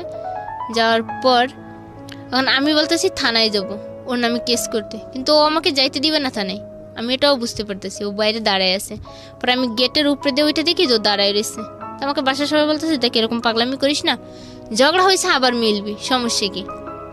পরে বললাম যে না, ওর সাথে আমার আর কোনো সম্পর্ক নাই, যেহেতু আমাকে এরকম করতে পারে, মারতে পারে, আর এই কথা বলে চলে যেতে পারে, তাহলে ওর সাথে সম্পর্ক না রাখাটাই ভালো হবে বলে আজকে প্রায় 5-6 দিনই আমি এই অবস্থাতেই অসুস্থ নিয়েই কাজ করতেছি। ওকে ফোন করি, ও আমাকে একটা কথাই বলছে যে তুই যদি ভালো ঘরের মেয়ে হয়ে থাকিস তাহলে আমাকে আর ফোন করবি না। এই হচ্ছে আপনার সিক্রেটস, রাইট? কেন গল্প বললেন? এবার আপনাকে আমি প্রশ্নটা করতে চাই, যেটা প্রথমে বলেছিলেন, একটা উত্তর আপনি দিয়েছিলেন। আবার পুরো গল্পটা শুনে সিনপসিসটা জানলাম আমরা। বয়স কত বলছিলেন আপনার? কখন? এখন এই মুহূর্তে 21 বছর। মানে প্রাপ্তবয়স্ক বাংলাদেশের আইন অনুযায়ী। সো ঠিক আছে, আপনি এবার বলেন কেন এই গল্পটা আপনি লাখ লাখ মানুষকে বললেন? বললাম যে হয়তো যে আমি জীবনে যে ভুলটা করেছি, যে ভুলটা হচ্ছে যে আমার প্রথম স্বামীর সংসারে থাকা অবস্থায় আমার সাথে যেটা হয়েছিল সেটা যদি আমি আমার স্বামীর কাছে শেয়ার করতাম বা কারোর কাছে শেয়ার করতাম তাহলে হয়তো আমার জীবনটা এরকম হতো না। এক্স্যাক্টলি। এবং এখানে আমার বলার যেটা, যে স্বামীর সাথে যদি ওয়াইফ এই বিষয়টা এরকম বিষয় শেয়ার করে, হাজব্যান্ডের উচিত হচ্ছে তার সাথে বন্ধুর মতো থেকে তাকে সাপোর্ট করা, যেটা অনেক সময় হয় না বাংলাদেশের কালচারে, যে কারণেই হয়তো মেয়েরা এই সাহসটুকু করে উঠতে পারেন না, যেটা আমরা আজকের এই যে গেস্ট যিনি ময়না তার জীবনে দেখেছি। আরেকটা ভুল কি? আরেকটা ভুল হচ্ছে যেমন এই যে টাকার জন্য আমি যদি ওই দিন টাকাটা ওনার কাছে চাইতাম, আগে জিজ্ঞেস করতাম যে কি কাজ বা কিসের চাকরি দিবেন, জেনে শুনে যদি আগে বুঝে যেতাম তাহলে হয়তো আমার জীবনটা এই নরকে যেত না। আমি টাকার জন্য বরং বলি না, আমি বলি যে পুরো সিস্টেমটাই আসলে ভুল। কারণ আপনি যে দ্বিতীয় বিয়েটা করেছেন, সেই দ্বিতীয় বিয়েটা আমার মনে হয় এটা একটা ভুল সিদ্ধান্ত ছিল। দ্বিতীয় বিয়েটা অন্তত ফ্যামিলির কাছ থেকে, জি আমি বলতেছি আর কি যে আমার ওই যে অতীতে চলে যাওয়া, যে 1 মাস যে ওইখানে থাকা। প্রত্যেকটা ঘটনার পেছনে তো একটা না একটা রিজন থাকে না? হ্যাঁ। তো আপনি যেই হঠাৎ করে কিন্তু সেই জায়গাটায় যাননি, আপনাকে যেতে বাধ্য করা হয়েছে। হ্যাঁ। আপনার কাছে পয়সার প্রয়োজন ছিল, আপনি পয়সা পাননি বলেই আপনি অন্য একটা জায়গায় গেছেন। কিন্তু এই যে পয়সার আকাল তৈরি হয়, সেটার জন্য তো আপনার দ্বিতীয় বিয়েটাও অনেকখানি দায়ী। হ্যাঁ, এটা ঠিক আছে, অনেকখানি আপনি যদি লেখাপড়াটা চালিয়ে যেতেন, যে কোনোভাবে হোক লেখাপড়াটা যদি সামনের দিকে নিতেন, আপনি যদি গার্মেন্টসেও জব করতেন, তাহলে তো আপনার এই অবস্থাটা আজকে হতো না। হ্যাঁ, এটা ঠিক আছে, হতো না। কিন্তু মানে আমার তো ওই সময় মানে কোনো রাস্তাই খোলা ছিল না। যে একদিকে ছিল যে ওরা আমাকে 1 লাখ টাকা দেওয়ার যখন কন্ট্যাক্ট করছে যে 1 লাখ টাকা দিব আর তোমরা ওই মেয়েটাকে আমার সামনে এনে দিবা, আমরা ওকে যা করার পরে করবো। কিন্তু এই বাঁচার জন্য আমি নাহিদকে ধরছিলাম। আর নাহিদ আমাকে যতটা মানে ভালোবাসা, চেনহ, স্ত্রী মর্যাদা দিছে, তাতে আমি দিন দিন ওর প্রতি দুর্বল হয়ে গেছি। আর ওর সাথে আমার জীবনটা জড়াই গেছে। এখনো কি আপনি নাহিদকে ভালোবাসেন? এখনো ভালোবাসি বলতে গতকালকে আপনারা যেহেতু আমাকে ফোন করছিলেন, হয়তো উনিই রিসিভ করছিল ফোনটা। জি। কারণ আমার ফোনটা ওনার কাছেই ছিল। উনি রিসিভ করছে। উনি রিসিভ করার পর উনি আপনাদেরকে আমার নাম্বার দিচ্ছে, দেওয়ার পর আমার সাথে কথা হয়েছে আপনাদের। হওয়ার পর আমি ওনার কাছে ফোন করছি, আমি নাহিদের কাছে ফোন করছি করে বলছি যে জীবনে হয়তো কোনো একটা ভালো মুহূর্ত ছিল আপনার কাছে। আর আমি সবসময় বলতাম আপনাদের এই গল্প আমি আজকে 3 বছর ধরেই শুনি। শোনার পর আমি সবসময় বলতাম, ওর আমি যখন শুয়ে শুয়ে শুনতাম বলতাম যে আমিও না এই গল্পের অনুষ্ঠানে যাব। তো আমাকে বলতো যে তোর ইচ্ছা হয়ে যায় তো আমি তোকে নিয়ে যাবো একদিন, আর তোকে ওইখানে আমি নিয়েই যাব। তা ও কালকে যখন আমি ওকে ফোন করি আপনাদের, এক্স্যাক্টলি এই স্টোরিটা খুব সুন্দর একটা স্টোরি হতে পারতো, গল্প হতে পারতো। আপনারা দুজন মিলে এখানে এসেছেন, হ্যাঁ, কিন্তু আপনি একটা ভালো জায়গায় আছেন, হ্যাপিলি একটা এন্ডিং হয়েছে, হ্যাপি কাপল হয়েছেন। কিন্তু সেই জিনিসটা আপনার হলো না, সেই শখটা হলো না। কিন্তু আমার এই মুহূর্তে মনে হচ্ছে যে সেই জিনিসটা আবার আমার কাছে হয়েছে আজকে। কিরকম? কেননা গতকালকে আমি যখন ওর কাছে ফোন করছি, পরে বলার পর আমারও বলতেছে তোমার স্বপ্ন তো একটাই ছিল যে তুমি আমার সাথে ওইখানে যাবা। তা আমি বলছি হ্যাঁ আমি যাবো ওইখানেই, বলছিলাম তখন আপনি কি আমাকে নিয়ে যাবেন? বলতেছে যে দেখো ময়না, তুমি আর আমি যত দূরেই থাকি না কেন, আমি জানি যে তুমি মৃত্যুর আগ পর্যন্ত শুধু আমারই থাকবে। ও আমাকে বলছে, আর আমিও এটা বলছি যে দেখো তুমিও হয়তো মৃত্যুর আগ পর্যন্ত আমারই থাকবে। কারণ আমরা দুজনকে এত ভালোবাসি যে মনে হয় না যে পৃথিবীতে কোনো মা সন্তানকে এত ভালোবাসি যে ভালোবাসা। না, এই ইমোশনের জায়গাটা আপনার জায়গা থেকে অনেকখানি রাইট, কিন্তু আমাদের জায়গা থেকে অনেক বেশি লজিক্যাল। তারপরেও আমি একটা কথা শেষ দিকে এসে বলতে চাই আজকের এই অনুষ্ঠানে, যে আমাদের দেশে একটা নারীর জীবন অর্থনৈতিকভাবে কতটা ভারসাম্যহীন, এবং এটা আজকে নতুন না, এটা সবসময় আমরা আমাদের অনুষ্ঠানে দেখিয়েছি যে একজন নারী অর্থের জন্য জীবনে কতটা ঝুঁকির মধ্যে যান। এবং আজকে যে ময়না এখানে তার জীবনের যে সিক্রেটসগুলো এখানে রিভিল করলো, কতটা দুরবস্থার মধ্যে পড়ে সে বাধ্য হয়েছে। আমি শুধু একটা কথাই বলতে চাই, প্রতিটি মানুষই সম্ভাবনাময়, প্রতিটি মানুষের জীবনেই ভুল থাকে, প্রতিটি মানুষের জীবনেই অপরাধ থাকে। কিন্তু ওই ভুল আর অপরাধ দিয়ে ওই মানুষের সারা জীবনের অবদান কিংবা সারা জীবনের সমস্ত ভালো জিনিসগুলোকে যদি ঠেকে দেয়া হয়, তাহলে সেটা তার কবররচিত হলো না, সেটা একটা সম্ভাবনার কবররচিত হলো। আমরা যেন সেই কাজটি কখনোই না করি। প্রিয় শ্রোতা, শেষ করছি আজকের সিক্রেটস। ভালো থাকবেন সবাই। আমি আরজে কিবরিয়া এবং আমার টিম মেম্বার সুশান্ত দা, যিনি এই অনুষ্ঠানটিকে সুন্দর করে গুছিয়ে আপনাদের সামনে প্রেজেন্ট করেন, সাফওয়ান, যিনি সরাসরি গ্যাস ডিল করেন এবং অক্লান্ত পরিশ্রম করেন, তাদের সবার পক্ষ থেকে আপনাদের